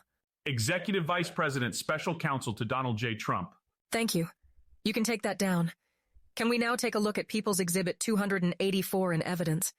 If we can blow up the email a little bit. Do you recognize this email, Mr. Cohen? I do. What is this email? This is an email from Elizabeth Rappaport to me, dated Wednesday, October 26th, 2016 at 4:15 p.m. regarding First Republic's bank transfer. Good afternoon, Mr. Cohen. The funds have been deposited into your checking account ending in 1897. Best, Lizzie. What do you do with that email? Do you forward that? I did. Who did you forward it to? Keith Davidson. And why did you forward it to Keith Davidson? In order to demonstrate to him that the deal is going to be consummated, that we're moving forward with it, to make sure everything stays locked down, that Ms. Daniels is under control. Thank you. You can take that down. Can we now put up People's Exhibit 168 in evidence? Who is this an email from and who is this to? This is an email from Dylan Howard dated Wednesday, October 26, 2016 at 8:23 p.m. Subject is confirmation. It's to me and to Keith Davidson. What does it read? Michael, Keith, thank you both for chatting with me earlier. Confirming agreement on it states executed agreement hand signed by Keith's client and returned via overnight or same day FedEx to Michael. Next point was change of agreement to reflect the correct LLC, because I had previously given him the name Resolution Consultants LLC. And the third part was transfer of funds on Thursday AM to be held in escrow until receipt of agreement. Thank you both. Dylan. Did you have an understanding why Dylan Howard was sending you and Keith Davidson this email? Just outlining everything that had happened. They too had been very active in terms of helping to secure and lock down the agreement. Not to mention David wanted to ensure that Mr. Trump knew how much time and work that they had invested into making this happen for his benefit. But just to focus, this is Dylan Howard on this making sure, is it not, that the transaction? Yes, and Dylan Howard, of course, works for David Pecker. Can we take that down now and put up People's 366 in evidence? And can we blow up the top of this a little bit so we can see what it is? Do you recognize this document? I do. What is it? This is a wire transfer document. Facet and authorization? It is. Can we scroll down just a little bit to your signature? Is this an authorization signed by you? A First Republic Bank document authorizing the transfer of money? Yes. What is the date on this authorization form? October 27th, 2016. And so, the next day, on October 27th, 2016, did you wire $130,000 payment to Keith Davidson? I did.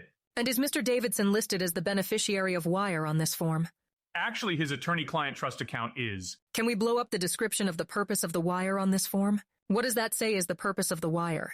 It states retainer. And was that truthful or was there a retainer? No, ma'am. What was the true purpose of this wire transfer that was made to Mr. Davidson's account? In order to pay Stormy Daniels to execute the non-disclosure agreement and to obtain her story, her life rights. So this was not truthful, is that right? Correct. That's for the same reasons that you stated earlier? Yes, ma'am. Thank you. You can take that down. Can you now please put up People's Exhibit 285 in evidence? Blow that up just a little bit. Can you tell the jury what this email is, from who to, and what it is? Yes, it's to me from Keith Davidson, dated Thursday, October 27th, 2016, with the subject line, Wire on behalf of Essential Consultants, LLC. It states, 1, confirm that I will work in good faith and that no funds shall be dispersed unless and until the plaintiff personally signs all necessary settlement paperwork, the form of which will match the prior agreement. The settlement documents will name the correct corporation, Essential Consultants, LLC.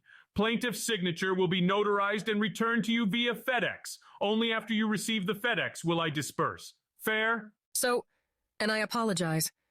Was that the second email in this email chain? Was there a prior email? Yes. Can we blow up the prior email? And you can describe the prior email that preceded Mr. Davidson's response. Your email. Sure. Prior to the receipt of Keith Davidson's response, I had sent to Keith, kindly confirm that the wire received today, October 27th, 2016, shall be held by you in your attorney's trust account until such time as directed for release by me, in writing. Additionally, please ensure that all paperwork contains the correct name of Essential Consultants, LLC. I thank you in advance for your assistance and look forward to hearing from you later. Yours, Michael. Why did you send this email to Keith Davidson? I sent it to him to ensure that the wire was received by him, that he had properly corrected the name on the paperwork to reflect Essential Consultants, LLC, and to ask him, direct him as an attorney through his lawyer's IOLA account not to disperse any funds to Ms. Daniels or anyone else until such time as directed by me. I wanted to ensure that I received the executed non-disclosure agreement as promised before they released funds. At this point, you didn't yet have the signed agreement from Ms. Daniels, correct? Correct. The signed agreement and the side letter agreement. Thank you. You can take that down.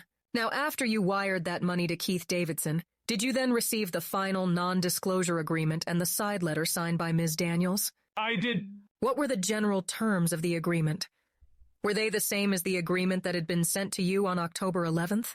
Yes, in consideration for the $130,000 that she had transferred all rights assigned to the life rights of the story, and it also contained states punitive damages of $1 million per violation clause.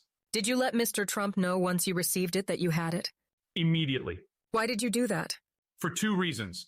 1, so that he would know the matter. The task that he gave to me was finished, accomplished, and done. But also to take credit for myself, so he knew that I had done and finished it, because this was important. Let's take a look at the agreement first. Actually, let's take a look at the agreement first. Let's put up People's 276, please. Is this the final settlement agreement and side letter agreement signed regarding the Stormy Daniels matter? This is one page of it, yes. We can scroll down just so that you see it is the final agreement. Yes, ma'am. Did Mr. Trump sign this agreement anywhere? No. Why not? Because, again, the purpose of it was to ensure his name didn't appear anywhere, as he's a candidate for the presidency of the United States of America, and this would not have been to his benefit to do so. Who signed on his behalf? I did. Can we take a look at the first page, please, lower right? Do you see some initials for DD? Yes. What did that stand for? David Dennison. Who did that reference? That was supposed to be Mr. Trump's pseudonym. What are the initials put upon that? EC. What did that stand for? Essential Consultants. Did you put that signature there? That's my signature, yes. Did you do that on each of the pages of the agreement? I did. Can we take a look at page 14? Actually, page 15 of the PDF where there's some signatures. Blow that up. Do you see a signature by Stephanie Clifford? I do. What's the signature below that? That's my signature on behalf of Essential Consultants, LLC. What's the date on it? October 28th of 2016. Now you'll see that above that there is a line for PB. Is there a signature there? No. Is that for the reasons you just discussed? For the same reason. There's also secondary intent here that since it's an LLC, ultimately, what I would do down the road is just transfer the LLC to Mr. Trump. And it didn't require then to have his signature or anything attached. He would still be the beneficial owner of it. Can we take a look at the side letter agreement, which is on page 17 of the PDF? Just as a reminder, what was the purpose of this side letter agreement? This was a document, a one of one, that would identify who the pseudonyms referenced. Was this the agreement that you said only you were going to have possession of? Correct. Who is identified here as being the David Dennison in the settlement agreement? Donald Trump. Let's look at the third to last paragraph on page 18 of the PDF. What does this indicate in terms of who would keep the side letter agreement? Both Keith Davidson and myself counsel for the parties. Does it say attorney's eyes only? Correct. Is that for the reason you described as to keep it confidential? Yes, that was the whole purpose of this transaction. Can we take a look at page 18 on the agreement, the signature blocks on the agreement? Who are the signatories on this side letter agreement? Stephanie Clifford, Keith Davidson, and myself. The signature line is blank for David Dennison? Correct. Is it for the reasons you just disclosed? Yes, ma'am. Look at page 19, finally, of the PDF, Exhibit B. Take a look at the signatures there. Yes, ma'am. Who signed this agreement, which is Exhibit B of the agreement? Stephanie Clifford on behalf of Peggy Peterson, and my signature on behalf of Essential Consultants, LLC. What is the initials below your signature there? DD. Was that you signing on behalf of David Dennison? Yes. Thank you. You could take that down. You mentioned that you spoke to Mr. Trump about finalizing this agreement. Can we take a look at People's 349 in evidence? Can we take a look at the call between Mr. Cohen and Mr. Trump at 11:48 a.m. for 5 minutes and 16 seconds? October 28th of 2016. I made a call to Mr. Trump that lasted 5 minutes and 16 seconds at 11:48 in the morning. Was that the same day that you signed the non-disclosure agreement and the side letter agreement to finalize this deal? Yes. What did you discuss with Mr. Trump on this call? That this matter is now completely under control and locked down pursuant to the non-disclosure agreement. Did you indicate to him that the documentation had all been finalized? Yes. You can take that down. Can we now put up People's Exhibit 180 in evidence, please? I want to direct your attention now to November 4th of 2016. Approximately how many days before the election was this? Several days. And did you learn at around this time that the Wall Street Journal was going to release an article with the story about AMI had paid off Karen McDougal? Yes. How did you first learn, if you can recall, that an article like this was going to be published? I don't recall who sent me the text. It could have been Hope or somebody else. But did you understand ahead of time what the article generally was going to be about? Yes. Did you understand ahead of time that in addition to the story being largely about Karen McDougal, that there might be a mention of Stormy Daniels as well? Yes. What did you do when you found out that the Wall Street Journal was going to be publishing such an article? Contacted Keith Davidson. And did you, before we get to Keith Davidson, did you also contact Hope Hicks? Yes. And did you contact David Pecker?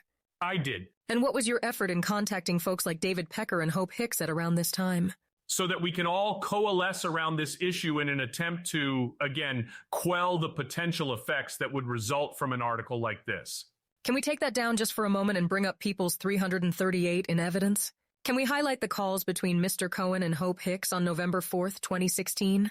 Do you see a number of calls that day, Mr. Cohen, that you had with Hope Hicks? I do. What was the substance of your calls with Ms. Hicks that day? Getting our hands around this article, figuring out how to change the narrative, and how to quash any of the negative results that would come from it, as it was days before the election. Did you discuss with Hope Hicks what the Trump campaign's response might be to this article? Yes. And what was the gist of the statement that was going to be sent to the Wall Street Journal on behalf of the campaign? Deny it. Did Ms. Hicks tell you before? Withdrawn. Did Hope Hicks share with you a draft statement that she was going to send to the Wall Street Journal? Yeah. Can you take that down and put up People's Exhibit 318 in evidence? Do you recognize that? I do. Tell the jury what that is. What's reflected in that document? This is an email from Hope Hicks, dated Friday, November 4th, 2016 to me. It states, "We have nothing to do with this final attempt by the liberal elite to disparage Donald Trump and stop this historic movement. We have no knowledge of this false story allegedly being shopped around, although it comes as no surprise. Yet another publicity-hungry individual with a get-rich-and-famous quick scheme at the expense of Mr. Trump. What she was sending to me was a series of ideas and thoughts to use for the media and to put out to the media. Again, to get control over the release of that article." Was she sending you several different options for the campaign to spin as a response to this article? Yes. And was she looking for you to provide some advice to her? Yes. Did you offer your input here on the campaign? The Trump campaign's response? Yes. Can we scroll up to your email response to her? So after reviewing her 4 different options, I thought best. Again, it's the same day, November 4th, 2016. This is now taking place at 5:40 p.m., and I sent this email to Hope Hicks. My comment to her is, instead say, "These accusations are completely untrue and just the latest despicable attempt by the liberal media and the Clinton machine to distract the public from the FBI's ongoing criminal investigation into Secretary Clinton and her closest associates." Thank you. You can take that down. You mentioned that you also reached out to Keith Davidson. Yes. Tell us about, well, first, can we show People's Exhibit 337? Can we cull out the 7 calls Mr. Cohen had with Keith Davidson on that day? Did you have a number of calls with Mr. Davidson on that day? I did. Describe generally the calls you had with Mr. Davidson on that day. I wanted to ensure that Ms. Daniels did not go rogue, that any of the people that she had known weren't providing any statements or information regarding this. Let me ask you also a question. Did you also discuss with him Karen McDougal? Yes. Had Mr. Davidson represented Ms. McDougal as well as Stormy Daniels? He represented both. What, if any, discussion did you have with him? That article we looked at was largely about Karen McDougal? It was mostly 95% of it, 99% of it was Karen McDougal. What, if anything, did you discuss with Mr. Davidson on those phone calls about Karen McDougal? That she was also under control, that nobody is going rogue here. In addition to that, did you express any anger at Mr. Davidson for that article? Yes. Why? Because she was his client, and I expected that he would have this under control. Again, it was days before, and I wanted to ensure Mr. Trump was safe. Were you angry with him? Very. Did you think someone on his side had leaked something like this to the Wall Street Journal? Yes. Did you indicate to him that somebody might be very upset with him? I did. Who did you indicate might be very upset with him? Objection. Leading. Mr. Trump. Sustained. What, if anything, did you tell him about Mr. Trump during those calls?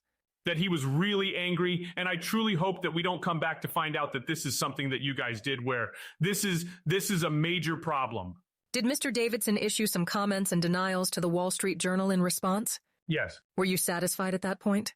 That was the way he was going to appease me. More importantly, to appease Mr. Trump. Thank you. You can take that down. Did you also speak with Dylan Howard on November 4th of 2016 about the Wall Street Journal article? Yes. Can we show People's 339 in evidence? Can we cull out 4 calls with Mr. Howard on November 4th of 2016? Yes. Did you have a number of calls with him as well? Yes. What generally did you discuss with him? The Karen McDougal article. Was there a concern? What, if any, concern did you? On the part of AMI, was there about this article? Well, remember that AMI was now in contract with Karen McDougal for the 2 covers as well as the 24 articles that were to be penned. And I was expressing to him also in a rather angry manner that she's now part of your team. You need to get a hold of this and also start issuing denials. You can take that down. Can you also put up 340 in evidence? Did you also have a number of calls with David Pecker on November 4th of 2016? Yes. What generally did you discuss with him? Same matter and the same statements that I had made to Dylan Howard. Thank you. You can take that down. Now, can we show People's 262 in evidence, please? Can we pull up in particular some texts on November 4th of 2016 between Michael Cohen and Keith Schiller? So, on November the 4th of 2016 at 7:26 p.m., I received a text message from Keith Schiller asking me if I can take a call in 30 minutes. My response immediately was, of course. Thank you. You can take that down. Can we put up People's 341 in evidence now? Can we highlight the calls between Mr. Cohen and Mr. Schiller on 11/4, November 4th of 16? What does this call summary reflect? This reflects my conversation with Mr. Trump, who was with Keith Schiller at the time. And the call here is at approximately 9:06 p.m.? Yes. For about 5 minutes? 5 minutes, 55 seconds. Almost 6 minutes. And do you believe you spoke to Mr. Trump using Mr. Schiller's phone at that time? Yes. Do you recall the substance of your conversation with Mr. Trump just generally? Yes. What was it? This was a real serious, problem, especially being that it was so close to the election day. And I told him exactly who I had spoken to, the sum and substance of my conversations with each of them. David said he, as well, was going to get to the bottom of all of this. I had Dylan Howard on board. I even had Keith Davidson, that we were going to be issuing denials and do everything within our power to protect Mr. Trump. Was he angry, upset on that call? Yes. Did he stress why he was upset? Because there was a negative story that once again could impact the campaign as a result of women. Thank you. You can take that down. Now, after the Wall Street Journal article came out with this story about Karen McDougal, largely, did you have some texts with Hope Hicks right after the article came out? Yes. Can you put up, please, People's 259 in evidence? Your Honor, is there a time you want to take a break? This a good time? Perfectly fine. Let's take our afternoon recess. You can step out. All rise, whereupon the jurors and the alternate jurors are excused. You can step out. Whereupon the witness is excused. I am not going to rush you. I want to get a sense of how much you have. I believe I'll be going into some portion of tomorrow. Thank you. Whereupon a recess is taken. Part 59 is back in session. You can get Mr. Cohen. Witness entering. Let's get the jury. Jury entering, whereupon the jurors and the alternate jurors are present and properly seated. Case on trial continued. All jurors are present and properly seated. Mr. Cohen, when we left off, we were talking about the day the Wall Street Journal article came out about Karen McDougal, and whether you had some texts with Hope Hicks on that day. Do you remember that? I do. Can we put up People's 259 now, please, in evidence? Do you recognize these texts, Mr. Cohen? I do. Let's direct Mr. Cohen's attention to cells 10, 11, and 12 on the record. Texts dated November 4th of 2016. Can you read those texts? November 5th. Those are November 5th. November 5th. My apologies. Correct. November 5th. That's the day after the article came out? Yes, ma'am. Can you read the texts with Hope Hicks on that day? It's from me to Hope Hicks at 7:35 a.m. So far, I see only 6 stories, getting little to no traction. Hope then responds to me, same. Then she continues with, keep praying, it's working. What did you mean when you said, so far I see only 6 stories, it's getting little to no traction? The concern was, again, that this story would explode into a massive issue, and we were monitoring to see the type of traction that the story was getting from other news sources. So far, she only found 6 stories. I found 6 stories, and we were again hoping, praying that it was working, that what we did in terms of the denials and reaching out to the various media outlets was suppressing the story itself. Can we take a look now at cell 13 and 14 on page 2? This is another text on November 5th of 2016. Can you read that? Yes. Again, November 5th, 2016, from me to Hope. Even CNN not talking about it. No one believes it, and if necessary, I have a statement by Storm. Stormy, denying everything and contradicting the other porn star's statement. I wouldn't use it now or even discuss with him as no one is talking about this or cares. Her response to me, agree. What did you mean here by a reference to a statement by Stormy? As per the earlier statements that I made, when I had reached out to David Pecker, Dylan Howard, Keith Davidson, the goal was to be able to obtain statements from them and use them and issue denials to the sum and substance of the conver, of the article. Where you indicated that if you needed to, you could get a statement from Stormy Daniels if you needed to? Correct. Now, can you please take a look at cell? Pull up cell 17 and 22 on page 2 at 11:24 a.m. Can you read those texts, please? This is November 5th of 2016 from Hope to me. David Pecker's cell? And she responds again. I have it, but he thinks it's wrong. I then sent her David's cell number, contact information. She says, that's the same one. Thanks. I then send a response. He called me from this number this morning. Hope responds to me. The spoke. All good. I think she meant they spoke. All good. What did you understand her to mean by spoke? All good? Mr. Trump? Spoke with who? I believe with David Pecker. 4 days later, or at that point a few days later, on November 4th. Withdrawn. On November 8th of 2016, a few days later, did Mr. Trump win the election? Yes. Now, after Mr. Trump was elected president in November of 2016, was there going to be a continuing role for you at the Trump Organization? No. Why not? Because my service was no longer necessary, as I was special counsel to Mr. Trump and he was now president-elect. So, with Mr. Trump leaving, would there be anybody for you to work with or report to at the Trump Organization? No, ma'am. Was that because you previously reported directly to him? And only to him. After Mr. Trump was president-elect, were there some discussions about potential roles for you in the White House? Yes. Were you offered a position as Assistant General Counsel? Yes, it was something that Reince Priebus had offered to me. Did you want that role of Assistant General Counsel? No, ma'am. Did Mr. Trump or anybody working for him on the transition team ever offer you the position of Chief of Staff? No, ma'am. Was that disappointing for you, that you were not offered or your name was not considered for that role? Yes. Explain. What was the disappointment? Well, I didn't want the role. I didn't believe the role was right for me or that I was even competent to be Chief of Staff. I just wanted my name to have been included in the fact that I had not once but twice started the campaign, been a surrogate.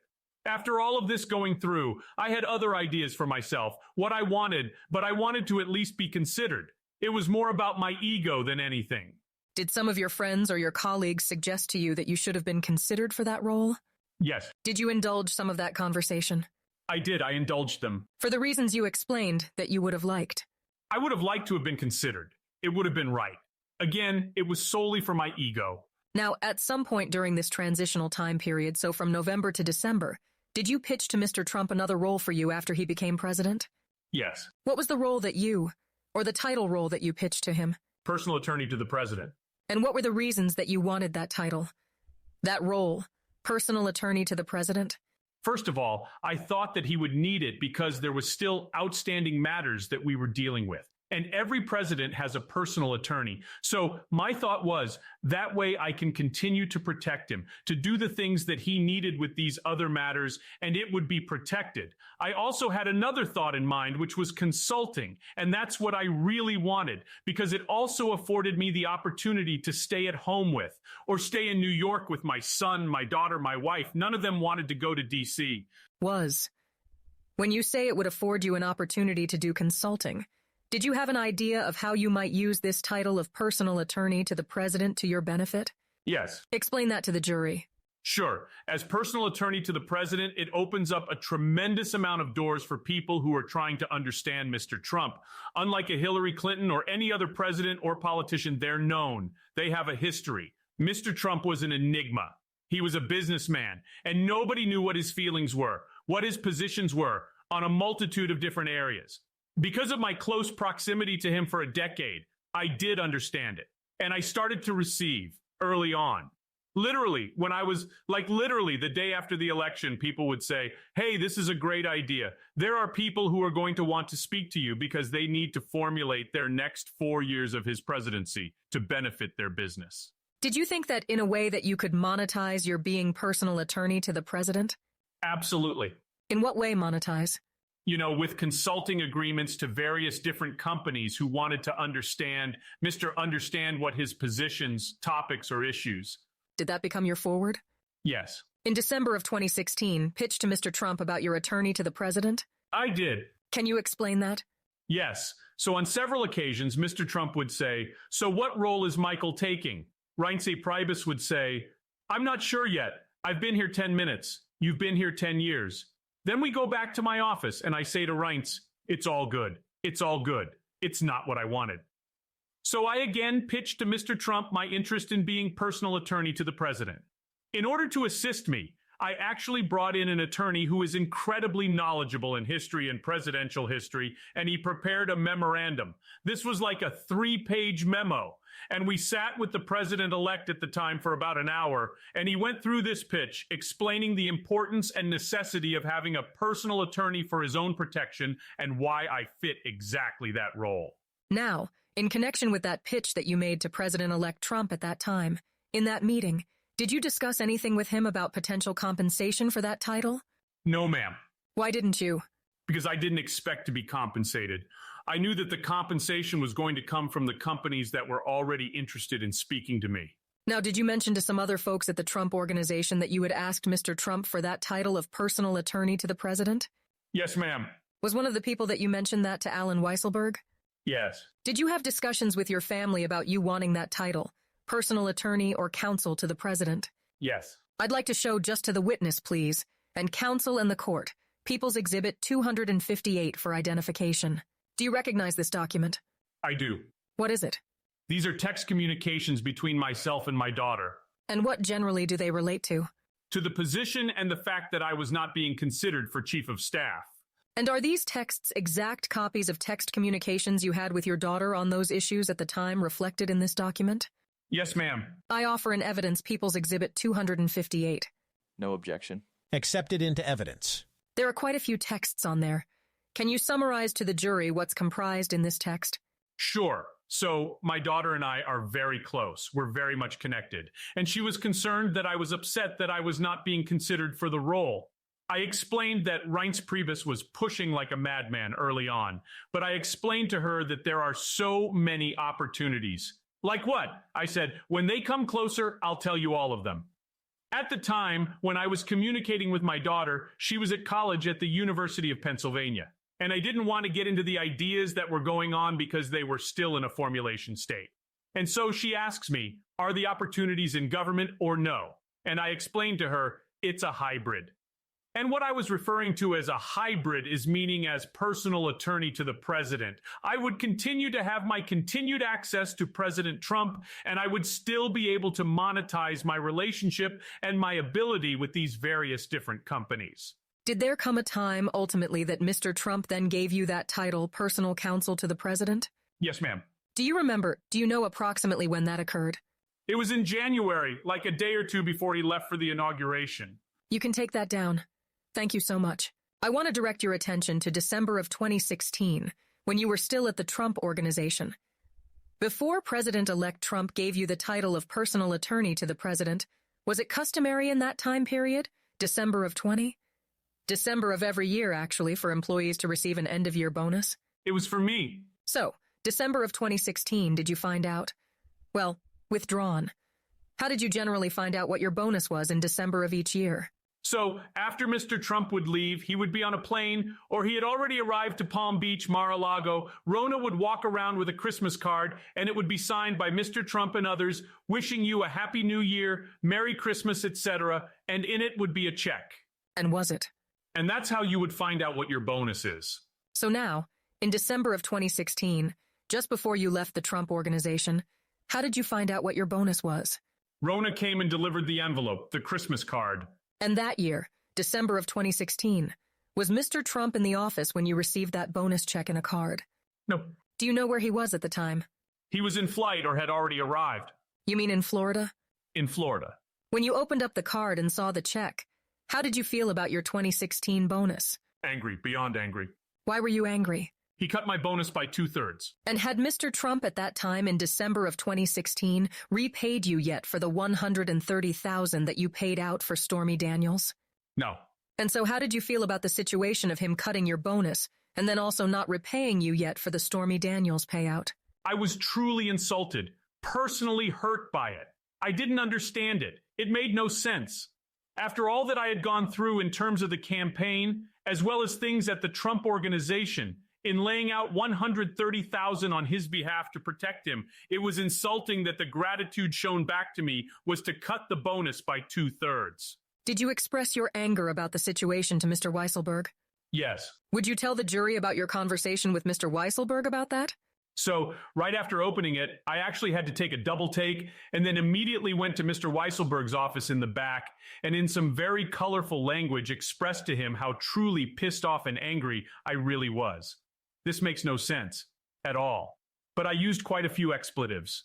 Now, did you mention in that conversation with Mr. Weisselberg that he also hadn't repaid you for the $130,000? Yes, I mentioned the fact that you didn't lay out the money. I did. You weren't prepared to lay it out. I did. And the best that you get for showing loyalty, the best that you get for extending yourself as I did, is have your bonus cut by 2/3. I didn't expect more, but I certainly didn't expect less. Did Mr. Weisselberg generally know what executives like yourself were getting as bonuses end year? Yes. Every year, Alan had the list, and he would sit down with Mr. Trump, and they would go through it before the checks were prepared. And so, was part of your anger also at Mr. Weisselberg for allowing your bonus to be cut? Yes. What was Mr. Weisselberg's response to you at that time to the anger that you expressed to him? Take it easy. You know that Mr. Trump loves you. We are going to do right by you. We will make sure that. We are going to make sure that you are taken care of. Just go. Enjoy your vacation. Relax. We are going to do. We will make this right. And did he tell you when it would be made right? After the holiday, when everybody returned to the office. What was your understanding about whether your impact withdrawn? What was your understanding about whether your anger had any impact on Mr. Weisselberg? I think it did in light of all of the things that had just been involved with and helped to resolve. I was, even for myself, unusually angry. Did you complain to a few other people also about your anger about not being repaid and also having your bonus cut? I'm sure I did. Do you know whether you expressed your upset with David Pecker? I'm sure I did. Do you recall specifically any conversation with David Pecker about your end-of-year bonus? Yeah. Can you just tell the jury a little bit about that, what you recall? Yeah, I engaged him in conversation. Could you believe this? I mean, it's like after all of this and laying out $130,000 to protect him, this is the best that I get, and I couldn't believe it. Yes, really. And it wasn't even so much about the number as much as it was about the sort of respect that came with it. And I was just personally insulted. Did you ask Mr. Pecker to help you with it? I don't recall. Did you also complain to Keith Davidson about it at some point? Do you remember having a phone call with him? I might have had a phone call with Keith Davidson. Also complaining about the situation? I may have mentioned it. I'm not so sure that Keith Davidson and I didn't really know each other than his representation of Ms. Clifford and Ms. Daniels, whereas David Pecker I had a much longer relationship with. So I'm not sure that I was complaining to Keith Davidson as much as I probably just mentioned it. Now, did you go away with your family on holiday? I did. And did Mr. Trump call you while you were on vacation? He did. Can you tell the jury a bit about that conversation? He called me just before New Year's just to say, hello, how are things going? Are you enjoying the vacation? Next year, you should come to Mar-a-Lago. Don't worry about that other thing. I'm going to take care of it when we get back. What did Vo understand him to mean by that? What he meant was the 2/3 diminution in the bonus. Did he mention it all? What, if anything, did he mention about any conversation that he had with Alan Weisselberg? That he spoke to Alan and that he knows that I was angry, but it's going to. We will take care of it when we all get back.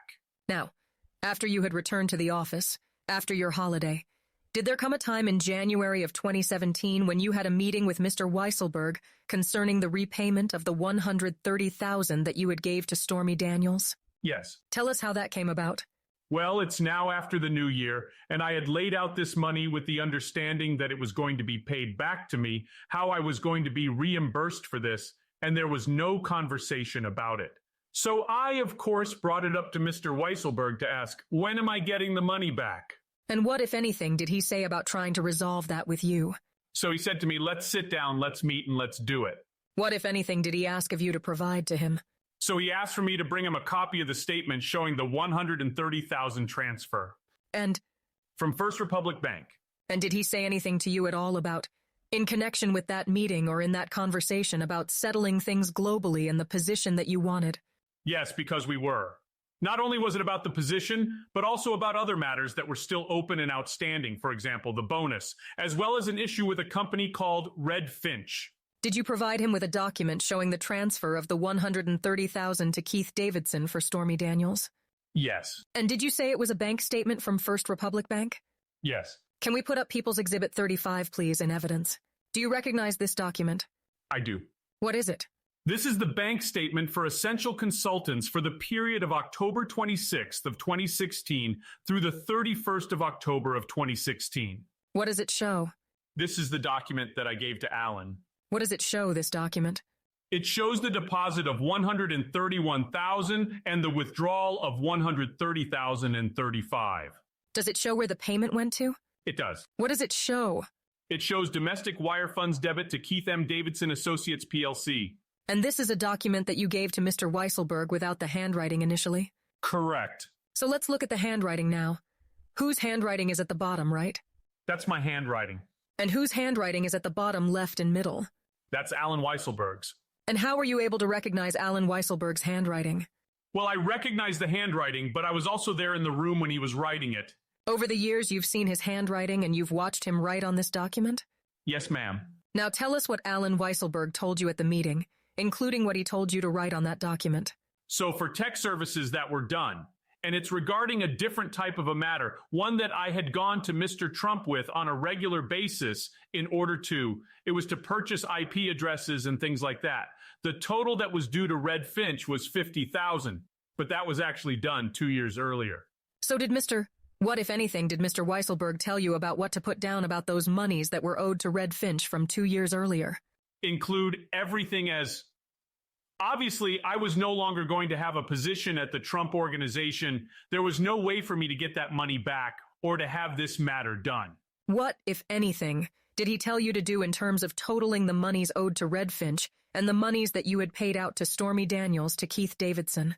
So the $130,000 was obviously the money that went for the non-disclosure agreement. He told me to add up the $130 with the $50,000 for Red Finch. Total it to $180,000. $35 was lost. That was just a wire transfer fee. Then he told me what he was going to do was it's called gross it up because I was taking it as income. And in order to get back the $180, you need to actually double it because of tax purposes, being I was in the 50% tax bracket, city, state, and federal. So in order to get back the $180, what he did was he then wrote down $360,000. Did he tell you that he wanted to gross up that number $180,000 to $360,000? Yes. And what was your understanding about why he said he needed to gross it up to $360,000? Because otherwise you wouldn't get back your 180. Would be obviously less. If they gave me the 180 and they didn't gross it up after taxes onto it, it would be 90. Then that's again assuming that you take it as income as opposed to just a wash. Let me back up just for a second. Were you familiar with paying expenses for something, in other words, the Trump organization. Did you ever pay out any expenses for a business trip or something like that? Yes. And when you submitted it to the Trump organization, if you laid out $100 as an expense, what did you get back? $100. So it was not grossed up. The reimbursements were not grossed up generally from the Trump organization, to your knowledge? Correct. And was it Alan Weisselberg's idea that it should be grossed up to $360,000? And that it should be taken as income. And so, was it his suggestion that you take it as income instead of a reimbursement? Yes. Now, you mentioned Red Finch. The payment plus the $50,000 to Red Finch. And I think you mentioned that it was some services that a tech company had provided to Mr. Trump? Yes. And you said it was a couple of years earlier? Yes, it was earlier. And had they completed the work for Mr. Trump? They did. And had you discussed with Mr. Trump the work that was done and completed and that he owed Red Finch $50,000? Yes, ma'am. And did he decide to pay Red Finch the money that they were owed? No. And briefly, without describing details, why did he tell you that he didn't want to pay them? Because he didn't feel that he had gotten the benefit of what he wanted, which dealt with the ranking. Now, did you end up paying out some money yourself to Red Finch? I did. How did that come about? So I happen to know the CEO of Red Finch, and he explained to me that this isn't fair. I'm out money. I had to acquire. Lay out money for the IP addresses that we were obtaining and requesting. And each time that I needed to go back for more, I would go to Mr. Trump's office asking and requesting that he give me the permission. And so I said to him, I said, I'll take care of it. I'll take care of you. I needed him for other things that I was working on for Mr. Trump's benefit. And so I went to my bank and I took out money to give him because he told me he was going to be coming into New York from Virginia. And did you pay him the full $50,000? That was the bill? No, ma'am. And given that you didn't pay him the whole $50,000, why did you put down $50,000 on there? Well, for the previous year and a half, I had told Alan, look, I laid it out.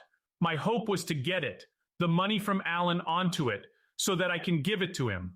But it never happened, but I constantly reminded him because I did want him, to receive the funds. Did you pay Red Finch less than $50,000? I did. Okay. And why did you then ask for $50,000 back?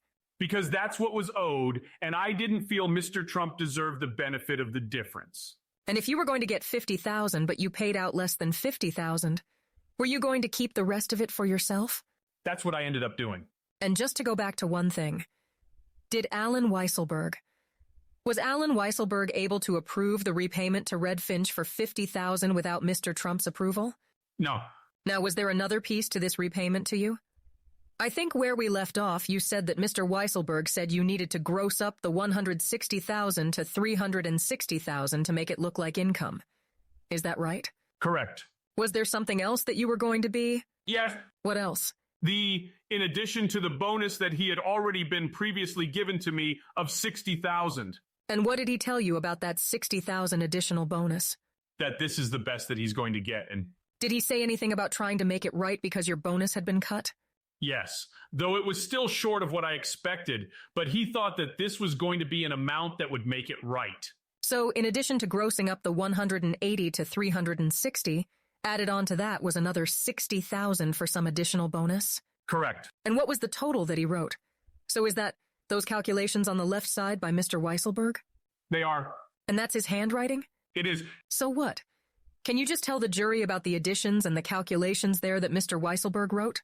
So you take 360 and add 60 to it, it was 420,000. And what, if anything, did he indicate about the 420,000 at that point, if anything? Well, he didn't at that point. It was only after we had spoken to Mr. Trump about the 420,000, which obviously I realized that they had already spoken. Before you get to that, just one question. I apologize. I just want to go back to something on the issue of Alan Weisselberg telling you that they were going to gross up the 180 that you had put out, or stated that you had put out as an expense, of grossing it up to 360,000, so that it would appear to be income.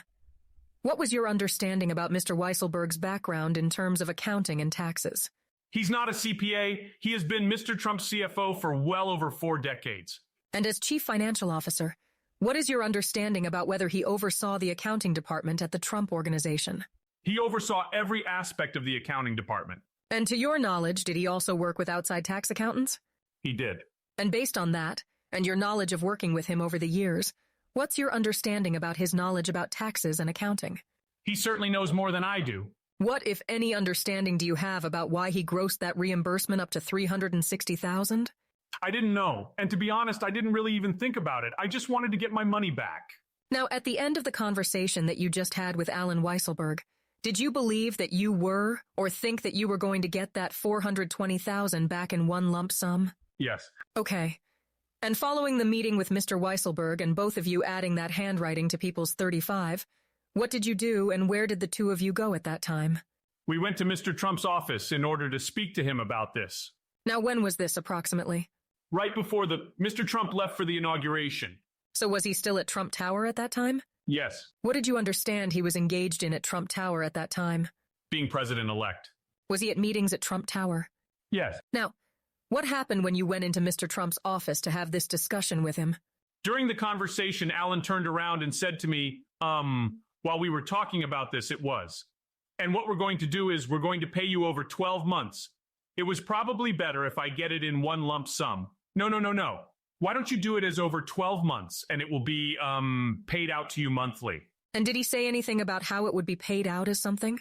Yeah, as like a legal service rendered since I was then being given the title as personal attorney to the president. And we will get to that in a second. So was this conversation that you had with Mr. Weisselberg in Mr. Trump's office with Mr. Trump? Yes. And did Mr. Weisselberg have with him this document, People's 35? He did. And did he show this document to Mr. Trump? Yes. And did Mr. Weisselberg say in front of Mr. Trump how much you were going to be paid in total? It was going to be divided by 12, and it's $35,000 a month. And that they would actually start making the payments in February, not January, because there was a lot going on with Mr. Trump moving to D.C., the inauguration, and so on. And did Mr. Weisselberg reflect those payments over 12 months on that bank statement? People's 35. Yes. And can you just read what that says there in the middle or the bottom? It says 420,000 divided by 12. That's an equal sign. And that's 35,000. And that's per month. And so was it stated. Did Mr. Weisselberg state in front of Mr. Trump that you were going to receive 420,000 over the course of 12 months? Yes. And what, if anything, did Mr. Trump say at that time? He approved it, and he also said, this is going to be one heck of a ride in D.C. And did Mr. Weisselberg say in front of Mr. Trump that those monthly payments would be, like a retainer for legal services? Yes. Now, you mentioned something before, but I just wanted to question you about it. Did you say something to the effect of that you had the sense that they had spoken about this previously? Yes. Why do you say that? Because they always played that sort of game of frickin' frack type game, and I didn't. I had been around that office more than enough to realize that this conversation had already taken place between the two. And when I asked for the 420, Mr. Trump said, no, it's better to do it over the 12 months. And? Your Honor, objection to that answer and move to strike. Overruled, overruled. And when Alan Weisselberg laid out the plan of how much you were going to get paid, and over what months, and showed Mr. Trump this document, did Mr. Trump try to renegotiate? No. So he approved it at that point? Yes. Now, at some point, did Mr. Trump confirm to you that he was going to give you the title of personal attorney or personal counsel to the president? Yes. When in relation to this meeting was that? Around the same exact time. Okay. And did you have a conversation just between yourself and Mr. Trump about that role during that time? I mean, we've had conversations. Did Mr. Trump indicate to you that he was giving you the title? Yes. Was it in this meeting or shortly after this meeting? Yes. One or the other? It was one or the other. The 420,000 that you were going to receive back from Mr. Trump going to be payment for future legal services as personal counsel? That was what it was designed to be. Well, what was it actually? Reimbursement of my money. It was. It was a repayment of which monies? It was a repayment of the Stormy Daniels payment, as well as, again, you had the bonus and then the Red Finch money. Now, you said that you believed that this occurred at Trump Tower some days before Mr. Trump actually left for Washington. Is that right? Correct. And do you have a sense of, based on some of your phone records about when this meeting occurred, about the grossed-up reimbursements?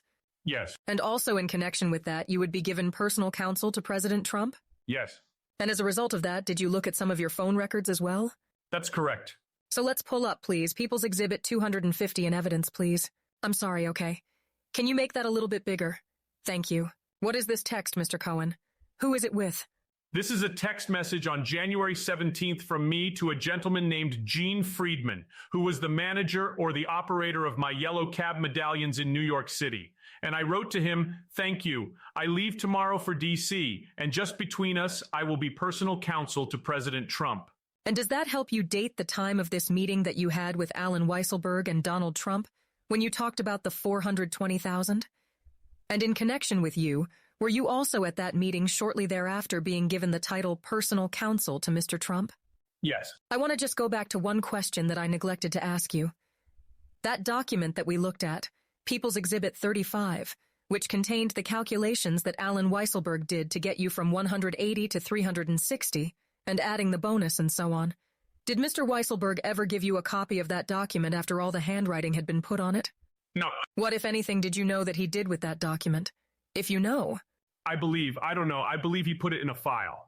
And so is your sense that, based on this document and perhaps another one, did you have a sense of the approximate timing of the meeting that you had with Alan Weisselberg and Donald Trump about the reimbursement? Yes. What's your approximation of when it was? January 17th. And could it have been the day before? Do you know for sure, based on this, whether it was the 16th or the 17th? It could have been the day before, and the reason I say that is because I spoke to Gene Friedman on a very regular basis. And you told him on the 17th that you were going to be personal counsel? Correct. Did you also go on the Sean Hannity show the next day, on January 18th, and announce that you were going to be personal counsel to the president? I did. Can we just pull up People's Exhibit 251 in evidence as well, please? Do you recognize that? I do. And can you tell us what those texts meant? That text message is about. This is a text message from a gentleman named Steve Denari to me, stating that he'd just seen me on Hannity and saw the announcement. Congratulations on being President Trump's look forward to personal counsel. His word, consigliere speaking with you further after the inauguration. And does that also date for you that you made that announcement on the Hannity show on January 18th? Yes. Now, did Alan Weisselberg ask you to? Or did he tell you or discuss with you when you would be repaid those monthly payments for the reimbursement of the $420,000? Yes. What did he say? That it would start in February, because with the trust and with the movement going on of Mr. Trump going to D.C., it's going to just take a little bit of time to get things moving, so just be patient. Did he indicate something that you should do in terms of submitting something to get paid at some point? Yes, but Go ahead. what he stated to me is each month, just send an invoice to us and just mark down for legal services rendered pursuant to the agreement, and we will get you a check out. Now, after Mr. Trump, President-elect Trump gave you the title of personal attorney to the president before you left. Did you have a conversation with him about whether you would be compensated for any legal work that you might do for him in the future in that role? No. Did it come up at all whether, if you did some work, whether you would be paid for it? I mean, when he said to me, yeah, whatever you end up doing, just take it easy on any bills, he goes. But I knew what he was referring to. He had given me this title, his personal attorney, and I was proud to accept that title, which I wanted, so I knew that there would be no compensation for any of the other work.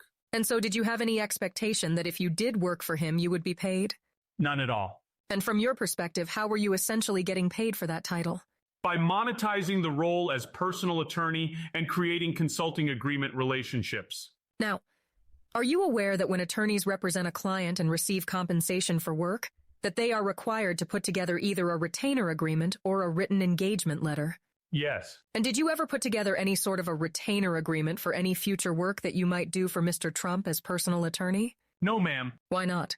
Because I knew there was going to be no compensation. And did the $420,000 that you received have anything to do with being a payment for future work that you might do for Mr. Trump as personal attorney to the president? No. Judge, is this a good time to break? Sure. We will stop now. Jurors, before I excuse you, I remind you to please not talk either among yourselves or anyone else about anything related to the case. Please continue to keep an open mind. Do not form or express an opinion about the defendant's guilt or innocence until all of the evidence is in. And I have given you my final instructions on the law, and I have directed you to begin your deliberations. Do not request, accept, agree to accept, or discuss with any person the receipt or acceptance of any payment or benefit in return for supplying any information concerning the trial. Report directly to me any incident within your knowledge involving an attempt by any person to improperly influence you or any members of the jury. Do not visit or view any of the locations discussed in the testimony, and do not use any program or electronic device to search for and view any location discussed in the testimony. Do not read, view, or listen to any accounts of or discussions of the case that includes the reading or the listening to the reading of any transcripts of the trial or the reading of posts on any court sites. Do not attempt to research any fact, issue, or law related to the case. Do not communicate with anyone about the case by any means, including by telephone, text messages, email, chat rooms, blogs, the internet. And do not Google or otherwise search for any information about the case or the law which applies to the case or the people involved in the case. I will see you tomorrow at 9:30. Have a good night. All rise. Jury exits. Please be seated, sir. You can step down. Thank you, Your Honor. Anything that you would like to go over? No, Your Honor. Mr. Blanche, anything you would like to go over? No, Your Honor. Thank you very much. I will see everyone tomorrow. Have a good night. Whereupon, at this time, the matter was adjourned to Tuesday, May 14th, 2024, at 9:30 a.m.